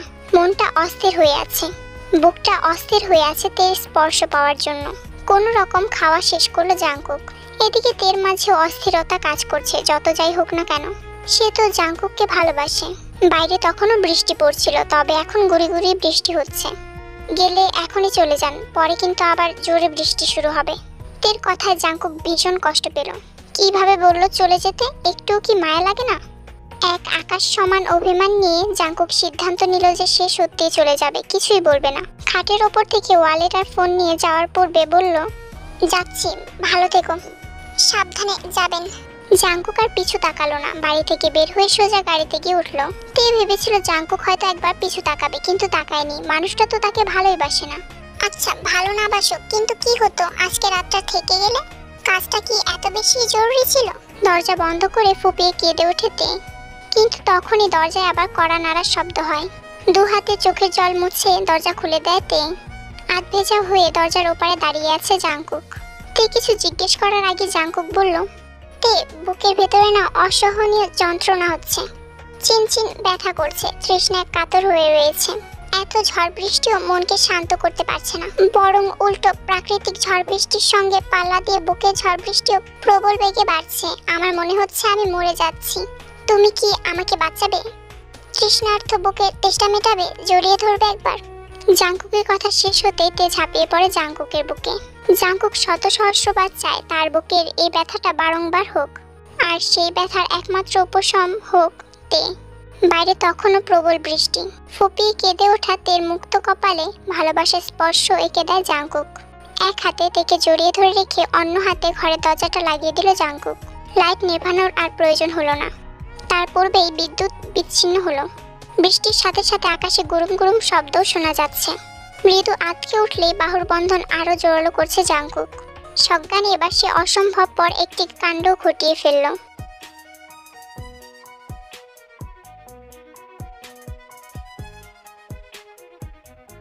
বৃষ্টির রাতকে সাক্ষী রেখে রহস্যময় সুন্দর রজনী কাটে দুজনের, যে প্রহরটি দুজনের জন্য ছিল অনাকাঙ্ক্ষিত। সকালবেলা ইভানকে কোলে নিয়ে বসে আছে তে, তার চোখে মুখে খুশির আবরণ। জাংকুক আজকে এই বাড়ি থেকে অফিসে গেছে। ভাই ভাবিও বাড়িতে ফিরেছে কিছুক্ষণ আগে। কি রেতে, মিটি মিটি হাসছিস কেন? কই না তো। রোজা আছিস? হ্যাঁ। রাতে মিঞ্জি এসেছিল? এসেছিল, কিন্তু পরে চলে গেছে। চলে গেছে কেন? তোর ভাই না বলে এসেছিল তোর সাথে যেন থাকে? থাকার জন্যই এসেছিল, কিন্তু জাংকুক এসেছিল রাতে, তাই মিঞ্জি চলে গেছিল। কি বলিস? ও আসবে আগে বলবি না? রাতে শাক ডিম দিয়ে ভাত খেয়েছিস? আমিও জানতাম না যে সে আসবে। কোথায় এখন? অফিসে গেছে। ইউন জুন আর এই প্রসঙ্গে কিছুই বলল না। কিছুক্ষণ জেনির কথা বলল। ভাবি, তুমি অযথা টেনশন করো না, আজকে ভাই আসলে আমি কথা বলবো। তে দুপুরবেলা নামাজ পড়ে শুয়েছে মাত্র, তখনই জাংকুকের ফোন আসে। সকালে অফিসে পৌঁছে ফোন করেননি কেন? সত্যি কথা বলবো নাকি মিথ্যা কথা? অবশ্যই সত্যি কথা বলবেন। আমার না খুব লজ্জা লাগছিল। জাংকুকের কথার ধরন শুনে তে খিলখিল করে হেসে ওঠে। ওর হাসির শব্দ অপর প্রান্ত থেকে নীরব হয়ে শুনে জাংকুক। হ্যালো, শুনছি। চুপ করে আছেন কেন? বললাম তো শুনছি। আমি তো এতক্ষণ কিছুই বলিনি, আপনি কি করে শুনলেন? সবসময় কি শুধু কথাই শুনতে হবে? তাহলে হাসির শব্দ শুনছিলাম। ধুর, এখন থেকে তো আপনার সামনে হাসতে গেলেও আমাকে 10 বার ভাবতে হবে। কেমন না কেমন ভাবে হাসি আমি আল্লাহই ভালো জানে। তিনি তো সবকিছুই জানেন। আমিও তোমার হাসির ব্যাপারে জানি। কি জানেন? এই যে তোমার হাসিও সুন্দর আর হাসির শব্দও সুন্দর। ইস চাপা। শোনো, আমি কোনো মেয়ে পটাচ্ছি না যে চাপাবাজি করতে যাব। আমি আমার বিয়ে করা বউয়ের হাসির প্রশংসা করছি। আমার বউ আমার কাছে সেরা, তার হাসি আমার কাছে বিশ্বের সব মেয়ের হাসির থেকে সুন্দর। তোমার কোনো দ্বিমত আছে? দ্বিমত থাকলেও কি মানবেন? তা অবশ্য মানবো না। যাই বলেন, আমি কিন্তু পটে গেছি।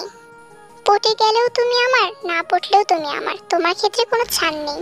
You are permanently mine, only mine. তে মুচকি হাসে। যতটা ধৈর্য সে ধারণ করেছিল তার ফল বোধহয় এখন পাচ্ছে। অন্যদিকে জিমিনের মেজাজ ভীষণ খারাপ। কাদা পানি পেরিয়ে সে খুব সাবধানে পা ফেলে হাঁটছে। মেজাজ খারাপের কারণ তার ভাই সেহুন গতকালকে রাতে বলেছিল, জিমিন তুই রেডি থাকিস, আমি তোকে স্কুলে দিয়ে আসবো। জিমিনও তাই তার বান্ধবীদের বলে দিয়েছে স্কুলে চলে যেতে। রেডি হয়ে বের হবে তখনই আয়ো জানালেন সেহুন একটা জরুরি কাজে আরো আগে অফিসে চলে গেছে। এই কথা শোনার পর জিমিনের সকালটাই খারাপ হয়ে যায়। মেজাজ খারাপ নিয়ে যে সে কি পরীক্ষা দেবে কে জানে। কাদা পানির মধ্যে তো সে একটা রিস্কাও পাবে না। জিমিনের ভাবনার মাঝে সে একটা রিস্কা আসতে দেখে, কিন্তু দুর্ভাগ্যবশত রিস্কাটি খালি নয়। কিন্তু তবুও রিস্কাটি তার সামনে এসে থামলো। রিস্কাতে বসে থাকা লোকটি আর কেউ নয়, সুগা ছিল। সুগা খুব ভালো করে জিমিনকে পর্যবেক্ষণ করলো। সুগাকে এমনভাবে তাকাতে দেখে লজ্জায় পড়ে গেল জিমিন। সে জানে তার বর্তমান অবস্থা খুবই খারাপ। এই সময় কি তার সুগার সাথে দেখা হতে হলো? কি দরকার ছিল? তোমার কি পরীক্ষা? জি। তুমি কোন ক্লাসে পড়ো? আপনি এটাও জানেন না? আমি তো এবার ক্লাস 10-এ পড়ি। ও আচ্ছা, ভালো কথা। তাহলে দাঁড়িয়ে আছো কেন এখানে? রিকশার জন্য। উঠে আসো। জি? বললাম রিকশায় উঠে আসো। না না থাক, আমি যেতে পারবো। যেতে পারবে সেটা আমিও জানি। পরীক্ষার সময় মাথা ঠান্ডা রাখা উচিত। এভাবে রিকশা না পেয়ে বিরক্ত হলে মাথা আর ঠান্ডা থাকবে না। আমি অন্য রিকশা নিয়ে নেব। আরে বাহ, তুমি কি আমাকে এড়িয়ে চলার চেষ্টা করছো? একদম না, আপনি ভুল ভাবছেন। তাছাড়া আপনি তো বলেছিলেন আমি যেন আপনার থেকে দূরে দূরে থাকি। তা ঠিক, কিন্তু এখন তো তোমার রিকশাটা প্রয়োজন। ঠিক আছে, আমি নেমে যাচ্ছি, তুমি যাও এই রিকশায়। আপনি কেন নামবেন? আপনি যান, সমস্যা নেই। সুগার রিকশা থেকে নেমে বলল, আরে রাস্তার ওই পারেই আমার বন্ধুর বাসা, এতটুকু আমি হেঁটেই যেতে পারবো, তুমি যাও। সত্যি বলছেন? মিথ্যে হলে প্রয়োজন নেই, আমরা রিকশা শেয়ার করতে পারবো। সত্যি? এবার তুমি যাও, দেরি হয়ে যাচ্ছে না? জিমিনের সত্যি দেরি হয়ে যাচ্ছিল, তাই আর কিছু না বলে রিকশায় উঠে বসলো। সাবধানে যেও আর মন দিয়ে পরীক্ষা দিও। আচ্ছা ঠিক আছে, দোয়া করবেন। অবশ্যই। সুগা এরপর ভাড়াটাও দিয়ে দিল।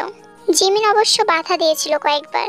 রিকশা চলতে শুরু করার পর সুগা এবার হাঁটতে শুরু করে। আশেপাশে দৃষ্টি বুলিয়ে সে রিকশা খুঁজছে। কিছুক্ষণ আগে সে মিথ্যা বলেছিল, বৃষ্টি হচ্ছিল তাই আজকে বাইক নিয়ে বের হয়নি।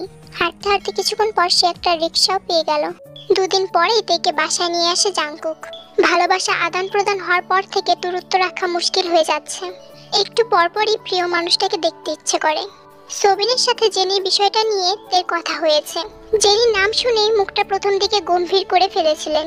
তে সুন্দর করে গুছিয়ে কথা বলে সোবিনের মন গলিয়ে ফেলেছে। জেনিকে মেনে নিতে রাজি হয়েছে সোবিন, তবে একটা শর্ত মাঝখানে জুড়ে দিয়েছে। সেটা হচ্ছে তের শ্বশুরবাড়ির সবাইকে, এমনকি জাংকুককেও তাকে মানাতে হবে। শ্বশুরবাড়ি বাকিদের নিয়ে কোনো সমস্যা নেই, ম্যানেজ করা যাবে। তবে তার ভয় শুধু জাংকুককে নিয়ে। না জানি সে বিষয়টা কেমন ভাবে নেয়, অথবা জেনির নাম শুনলে আবার রেগে যায় কিনা। সন্ধ্যা ইফতারের পর ভয়ে ভয়ে তে জাংকুককে বলল, একটা কথা বলতাম। বলো। রাগ করবেন না, বলেন। তার মানে তুমি রাগ করার মতোই কোনো কথা বলবে? আচ্ছা, তাও রাগ করবো না, বলো। জেনির বিষয়টা শুরু থেকে সব বিস্তারিত বলল তে। জাংকুক নিশ্চুপ হয়ে গেছে শুনে, মাঝখানে কোনো কথা বলেনি। তের বলা শেষ হলে সে বলল, বুঝলাম, বেশ ভালো। অতীতে একটা দুর্ঘটনা হয়েছিল, কিন্তু এখন সময় অনেক কিছু বদলে দিয়েছে। সে তোমার বেআইন বড় বোনের মতোই। সেই পরিচয়টাই এখন থেকে বহাল থাকবে। অতীতে কি হয়েছিল না হয়েছিল সেসব আমি আরো আগেই মন থেকে মুছে ফেলেছি।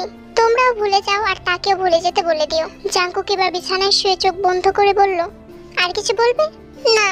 জাংকুক তের হাত ধরে হ্যাঁচকা টানে কাছে এনে বলল, এবার একটু জড়িয়ে ধরো। হাতে টান পড়ায় তে জাংকুকের অনেকটাই কাছে চলে গেছে। তেরা জাংকুককে জড়িয়ে ধরতে হলো না। তেকে শুয়ে দিয়ে জাংকুক নিজেই তেকে আষ্টপৃষ্টে জড়িয়ে ধরে তের ঠোঁটে কিস করতে লাগলো। আজকে রোজের হবু বর সেহুনের সাথে সবাই মিলে বাইরে এসেছে ডিনার করতে। সাথে আছে জাংকুক, লিসার বর জেহোক আর জিসুর বর মিনগিও। সেহুনি বলে দিয়েছিল ওদেরকে সাথে করে নিয়ে আসতে, আগে থেকে পরিচিত থাকা ভালো। পুরো টেবিলটা দখল করে আছে এতগুলো মানুষ, তবুও কার মুখে কোনো কথা নেই, কেমন যেন নীরব। রোজ, তোমার বন্ধুরা নাকি খুব কথা বলে, কই এখন তো দেখছি সবাই কেমন চুপচাপ। ওরা হয়তো লজ্জা পাচ্ছে। আর লজ্জা পাওয়ার কি আছে, এখানে তো সব আমরাই, সবাই সবার সাথে পরিচিত হব, আড্ডা দেব, এই জন্যই তো একসাথে হয়েছি। এরপর সেহন নিজে থেকে জাংকুক, জেহপ আর মিনগিউর সাথে গল্প জুড়ে দেয়। বুগাম কফিতে চুমুক দিয়ে সুহর কানে ফিসফিস করে বলে, একটা জিনিস কি লক্ষ্য করেছিস, এখানে আমি আর তুই বাদে কিন্তু সবাই ডাবল। বলিস কি? হ্যাঁ রে, ঠিকই বলছিস তুই, কপালে বুঝি প্রেম নেই রে। কি রে, বিড়বিড় করে কি বলছিস তোরা? হ্যাঁ, বলি নিজেদের দুঃখের কথা। তোদের আবার কিসের দুঃখ? এই যে আমি আর সুহবাদে সবাই মিঙ্গেল। ওই হ্যালো, আমি নিজেও আছি তোদের দলে। ছাই আছিস, তোর নায়িকাও তো আছে এখানে। আমি জিমিনের কথা বলছি। বেটা আসতে বল, ওর ভাই আছে এখানে। আর থাকা, সে তো এখন তিন দুলাভাইয়ের সাথে গল্পে ব্যস্ত, দেখছিস না? ভালো কথা, তোরা জিমিনে হেলে ঠেলে কি হয়ে গেছে? বাজে বকিস না তো। বাজে কথা হবে কেন, যদি হয়ে যায় তাহলে জিমিনকে আমাদের হয়ে একটা কথা বলে দিস। বলবি যে ওর দুই বান্ধবী আছে না, কি যেন নাম, মনে পড়ছে না। আচ্ছা যাই হোক, ওদের সাথে আমার আর বুগামের একটা ভাবসাব করিয়ে দিতে বলিস। ওদের কথা শুনে সুগা বিরক্তি সূচক শব্দ করে কফিতে চুমুক দেয়। ওদের মাঝে বলা কথাগুলো জাংকুকের কানে কিছুটা যায়, যার জন্য জাংকুক সরু চোখে একবার সুগার দিকে তাকালো আর একবার জিমিনের দিকে তাকালো। ফিরে আসার পথে জাংকুক সরাসরি সুগাকে জিজ্ঞেস করে, জিমিনের সাথে তোর রিলেশন আছে? সুগা চমকে ওঠে আর চোখে একবার তের দিকে তাকায়। পেছনে ফিরে ওর দিকে তাকাচ্ছিস কেন? চোখে চোখে তো কথা বলার কিছু দেখছি না। কিছু বলতে হলে আমার চোখের দিকে তাকিয়ে কথা বল। ভাইয়া, জিমিনের সাথে আমার কোনো সম্পর্ক নেই। তোরা পূর্ব পরিচিত? রোজের বিয়ে ডেট ফিক্সড হলো তখন তো আমরা সবাই গিয়েছিলাম। তখন থেকেই পরিচিত? না, তারও আগে থেকে। এরপর সুগা সংক্ষিপ্তভাবে জিমিনের সাথে পরিচয়ের কথাটুকু জাংকুকের কাছে তুলে ধরলো। সুগার কথা শুনে জাংকুক শব্দ করে হাসে, গাম্ভীর্য ভাবটা এখন আর নেই। তেও কিছুটা নিশ্চিন্ত হয় জাংকুককে হাসতে দেখে, যদিও সে আন্দাজ করে রেখেছে সম্পর্ক থাকলেও জাংকুক কখনোই বাধা হয়ে দাঁড়াবে না, বরঞ্চ পারলে সাহায্যই করবে। ঘটনাটা বেশ ইন্টারেস্টিং। আমার কি মনে হয় জানিস? কি? ওর সাথে কিছু হওয়ার সম্ভাবনা আছে, নয়তো এত মিরাক্কেল কেন হবে? কি জানি।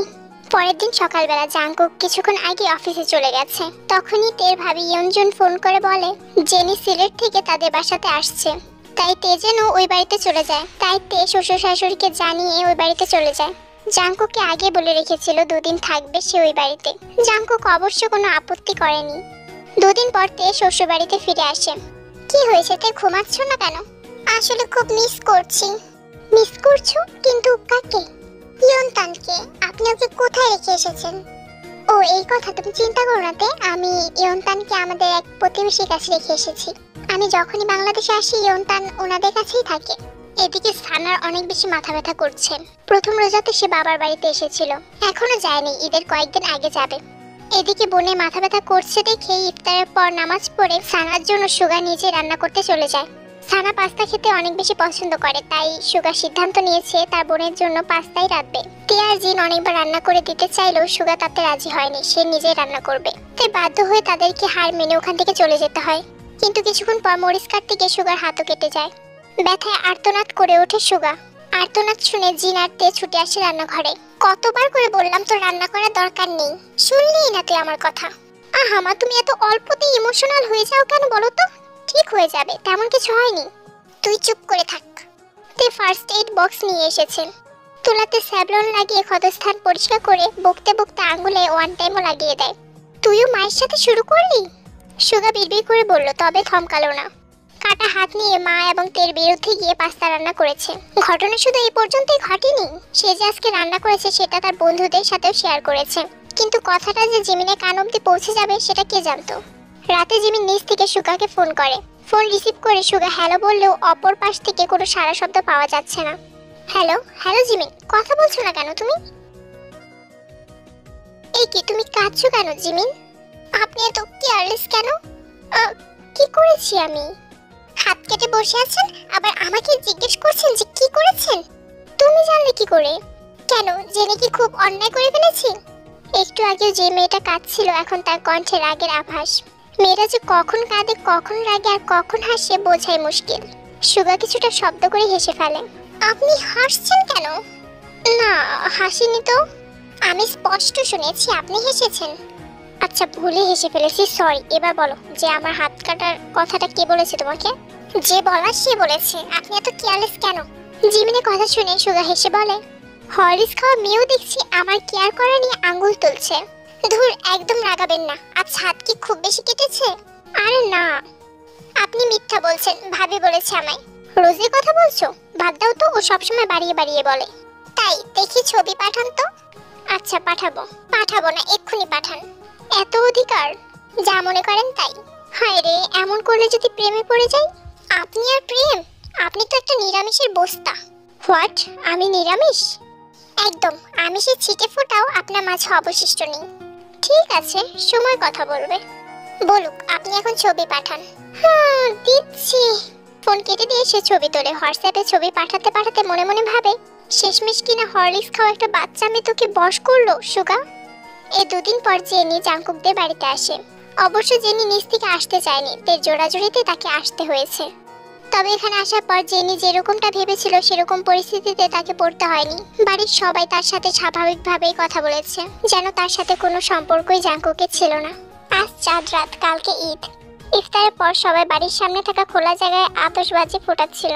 তে তখন সবার চোখের আড়ালে কি জাংকুকের হাত ধরে টেনে বাড়ির অন্য সাইডে নিয়ে যায়। কি হয়েছে সেটা তো আপনি বলবেন। আমি বলবো মানে? আমাকে এখানে নিয়ে এসেছো কেন? আপনার সমস্যাটা কি? এমন করছেন কেন? আমি কি করেছি? কিছুই তো করিনি। কিছুই করেননি?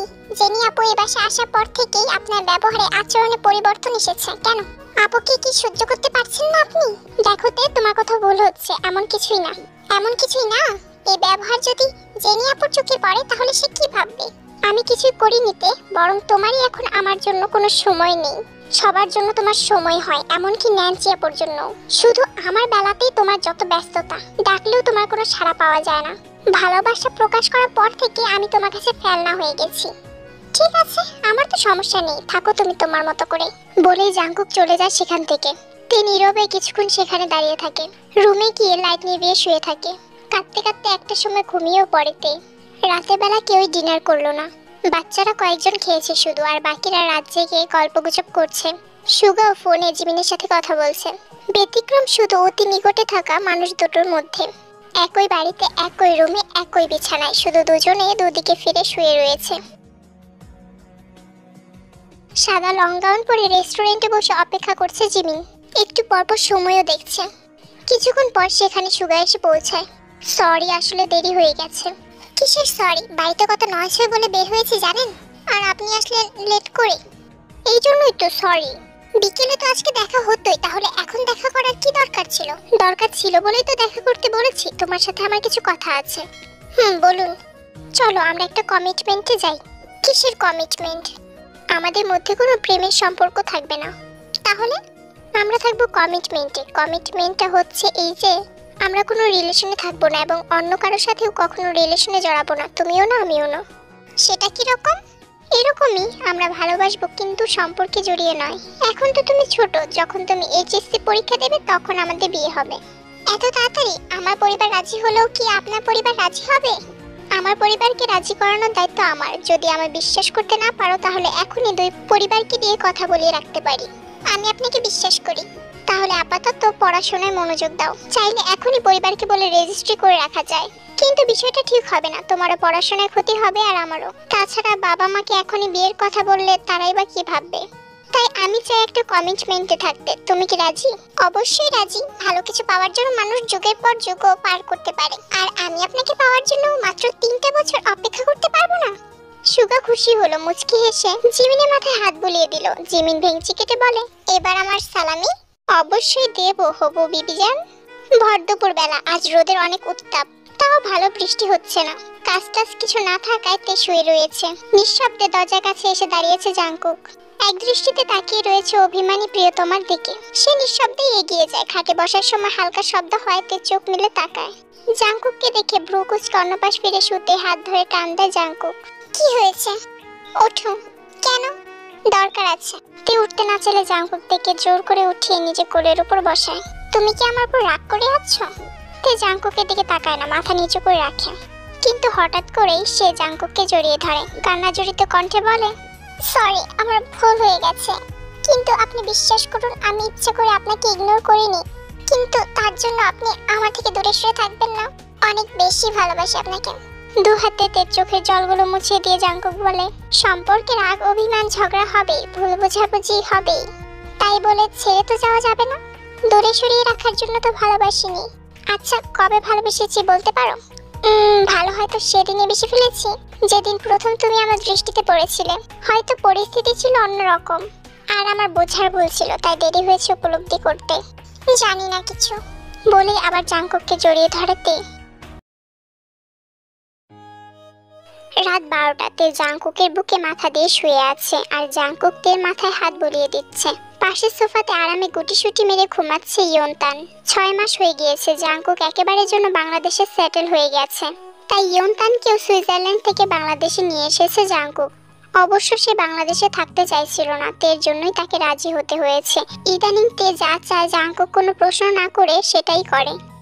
জাঙ্কুক, জাঙ্কুক, বলো তে। বাইরে সবাই মজা করছে, আমরা কেন শুয়ে আছি? চলেন না বাইরে যাই। জাঙ্কুক তের কথা শুনে তের মুখ উঁচু করে তের দিকে তাকায়। ডিম লাইটের আলোতে তের মুখটা আবছা দেখা যাচ্ছে। জাঙ্কুক পরম যত্নে তের গালে হাত রেখে তার কপালে চুমু দেয়। তেকে হুটহাট কিস করা জাঙ্কুকের অভ্যেস হয়ে গেছে। সে নিজেও জানে না তেকে দেখলে তার কিস করতে মন চায় শুধু। প্রেগনেন্ট হবার পর থেকে তে যেন আরো বেশি সুন্দরী হয়ে গেছে।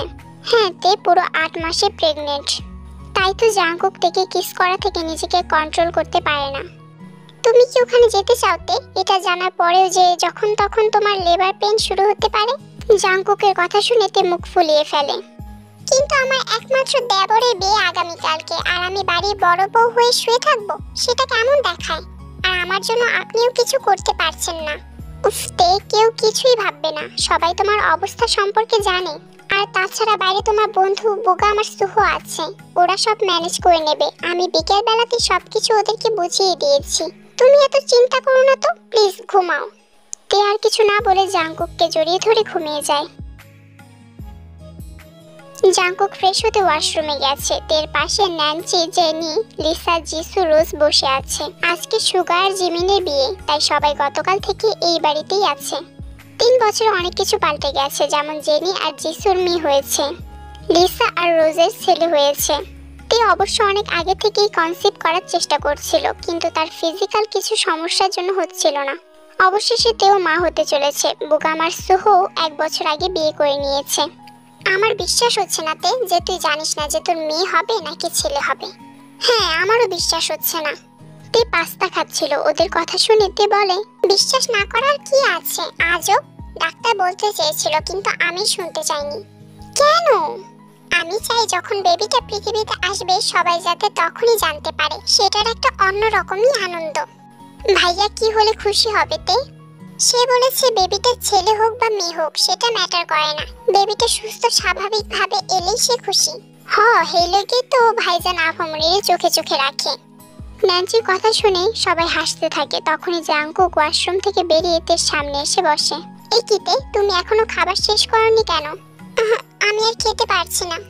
কোনো কথা শুনবো না তে, সবটা তাড়াতাড়ি ফিনিশ করো, নাহলে তোমাকে আমি বিয়ে বাড়িতে নিয়েই যাব না। কথাটা শুনে তের কান্না করে দেওয়ার মতো অবস্থা। এরকম ফেস করে কোনো লাভ নেই। আচ্ছা, আমি খাচ্ছি। সবাই এসে বিয়ে বাড়ির গেটের সামনে দাঁড়িয়ে আছে। না না, আগে টাকা না দিলে কাউকেই ভেতরে যেতে দেব না। গুনে গুনে 20,000 টাকা দিতে হবে। এটা কি হচ্ছে রোজ? তুই তো আমাদের পক্ষে ছিলি। সেটা তো সকালে ছিলাম, কিন্তু এখন আমি বিয়ের কোণের ভাবি হই, ভুলে যাস না। দে তাড়াতাড়ি টাকা দে। এটা চিটিং হচ্ছে, আর 20,000 টাকা এটা অনেক বেশি। আরে তোরা এমন করছিস কেন? আর কতক্ষণ দাঁড়িয়ে থাকবো এভাবে? রোজ যা চাইছে দিয়ে দে না, আমি আর অপেক্ষা করতে পারছি না। ছি ছি সুগা, তুই এই কথাটা বলতে পারলি? এই কথাটা বলতে তোর একটু লজ্জা করলো না? শুধুমাত্র তোর জন্য আমরা হেরে গেলাম। শিট। ওদের এরকম কাণ্ড দেখে সাইডের চেয়ারে বসাতে মিটিমিটি হাসছে। জাঙ্কুক ভ্রু কুঁচকে সেদিকে তাকায়। আমার ভাইয়ের এদিকে বেহাল দশা, আর তুমি মিটিমিটি হাসছো?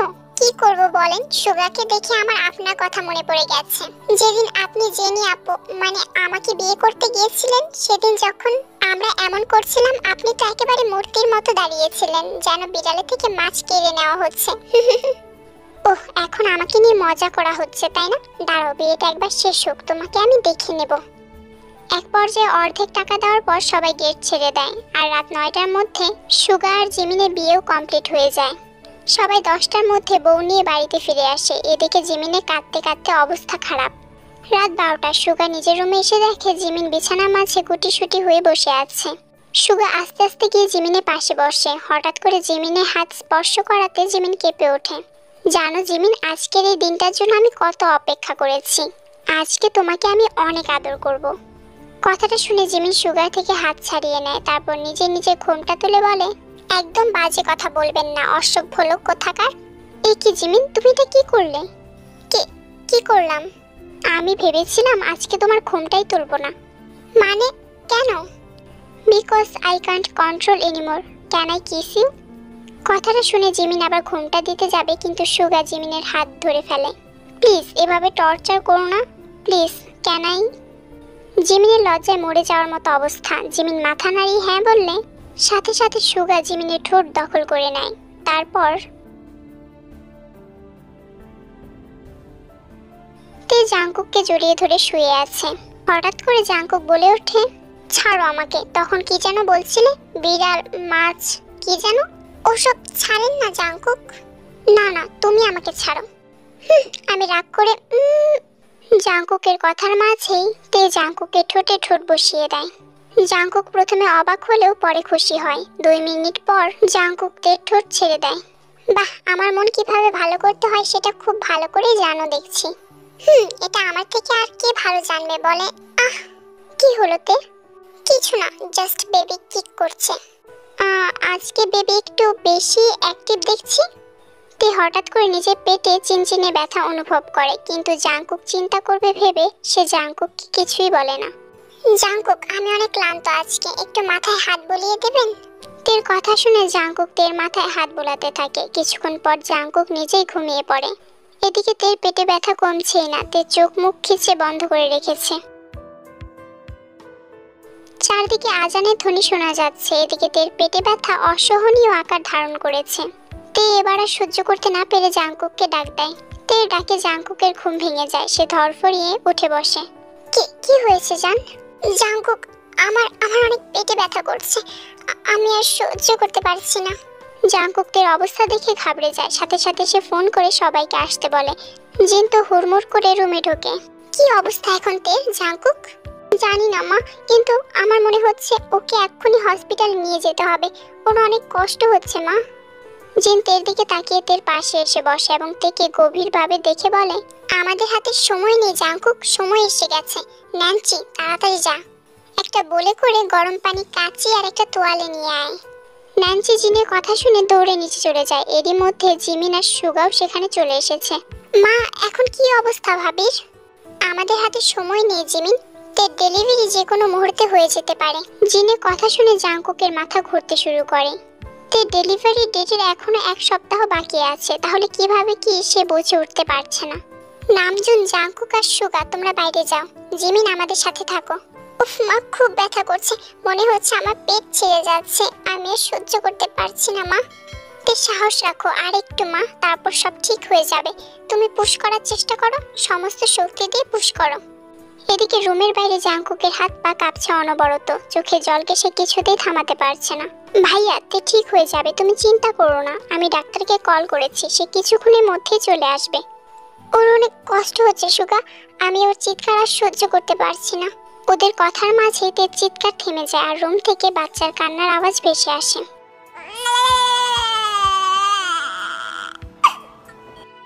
জাংকুক, শুনতে পাচ্ছিস? আমাদের পরিবারের নতুন অতিথি চলে এসেছে।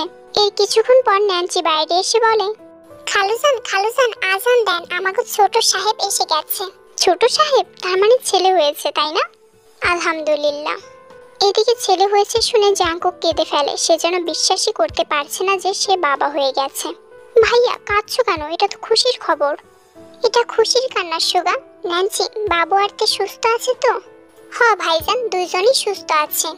এরপর নামজুন আজান দেয় আর কিছুক্ষণ পর ডাক্তারও চলে আসে। তেকে সেলাইন দেওয়া হয়। কিছুক্ষণ পর তের জ্ঞান ফেরে।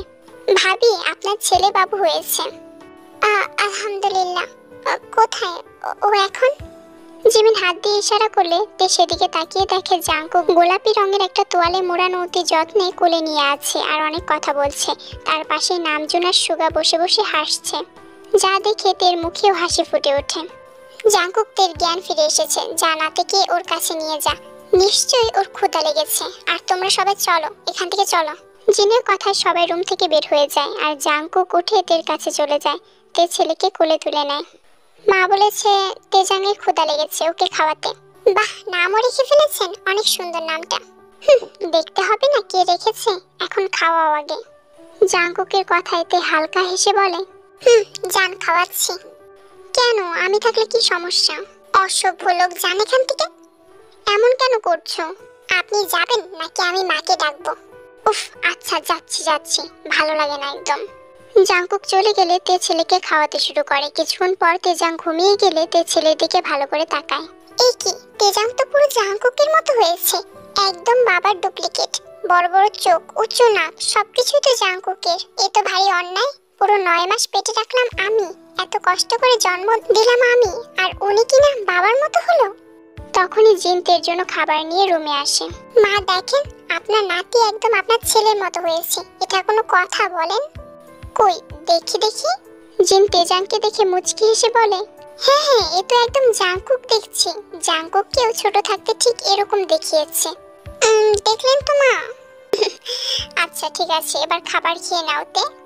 এর 1 মাস পর জিমিনার সুগার রিসেপশনের সাথে তেজাংয়ের নাম রাখার অনুষ্ঠানও করা হয়। তে বাবু কান্না করছে, কই তুমি? দেখছেন না আমি অনুষ্ঠানের জন্য রেডি হচ্ছি। ওর ডায়াপার হয়তো নষ্ট হয়ে গিয়েছে, চেঞ্জ করে দিন না একটু। কি? আমি? এত অবাক হওয়ার কি আছে? ছেলে যেহেতু আপনার মতো হয়েছে, আপনাকেও তো একটু বেশি রেসপন্সিবিলিটি নিতে হবে, তাই না? তাই চুপচাপ চেঞ্জ করে দিন। জাঙ্কুক উপায় না পেয়ে তেজাংয়ের ডায়াপার চেঞ্জ করে দেয়। অবশ্য জাঙ্কুক রাগ করে না, কারণ তে যতবার বলে তেজাং তার মতো হয়েছে, তার কেমন যেন ভালো লাগে বিষয়টা। যদিও জাঙ্কুক অফিস নিয়ে ইদানিং অনেক বিজি, তবুও সে যতটা সম্ভব ছেলের দেখাশোনা করার চেষ্টা করে। আমার গুলুমুলু তেজাং, তাড়াতাড়ি বড় হয়ে যাও, তারপর পাপা আর তেজাং মিলে অনেক মজা করব। অনেক জায়গায় বেড়াতে যাব, অনেক খেলা করব, আর তোমার মাম্মামকে অনেক বেশি বিরক্ত করতে পারবো। আমি কিন্তু সব শুনতে পাচ্ছি। জাঙ্কুক মুচকি হেসে ছেলেকে রেখে তের কাছে আসে। তে ড্রেসিং টেবিলের সামনে বসে রেডি হচ্ছিল। জাঙ্কুক থেকে পেছন থেকে জড়িয়ে ধরে বলে, তেজাং আর আমি এক দলে, বুঝলে? কিন্তু তুমি তো বেচারি একা, কি করে পারবে আমাদের সাথে? মানে তুমি তাড়াতাড়ি পুরোপুরি সুস্থ হয়ে যাও, তারপর আমরা তোমার দলেও কাউকে আনার প্রসেস শুরু করে দেব, কেমন? জাঙ্কুকের কথা শুনে তে চোখ কটমট করে তাকায় জাঙ্কুকের দিকে। অসভ্য লোক, সবসময় ডার্টি চিন্তা ভাবনা ঘুরে মাথার মধ্যে, তাই না? জাঙ্কুক কিছু না বলে তেকে নিজের দিকে ঘুরিয়ে তের ঠোঁটে কিস করতে শুরু করে। জাঙ্কুক আর কিছু করবে তখনই জিন নিচ থেকে তাদের ডাক দেয়। তে জাঙ্কুকের থেকে নিজেকে ছাড়িয়ে নেয়। নিচে মা ডাকছে, চলেন বলেই তে উঠে নিচে চলে আসে। এদিকে তেকে এমন লজ্জা পেতে দেখে জাঙ্কুক ঠোঁট টিপে হাসে। তারপরে তেজাংকে কোলে নিয়ে সেও নিচে চলে আসে। নিচে এসে সবাই অনেক বেশি মজা করে। তারপর সবাই একসাথে গ্রুপ ফটো, ফ্যামিলি ফটো তোলে। আর এমন হাসি খুশির মধ্য দিয়েই এই গল্পটার সমাপ্তি হয়।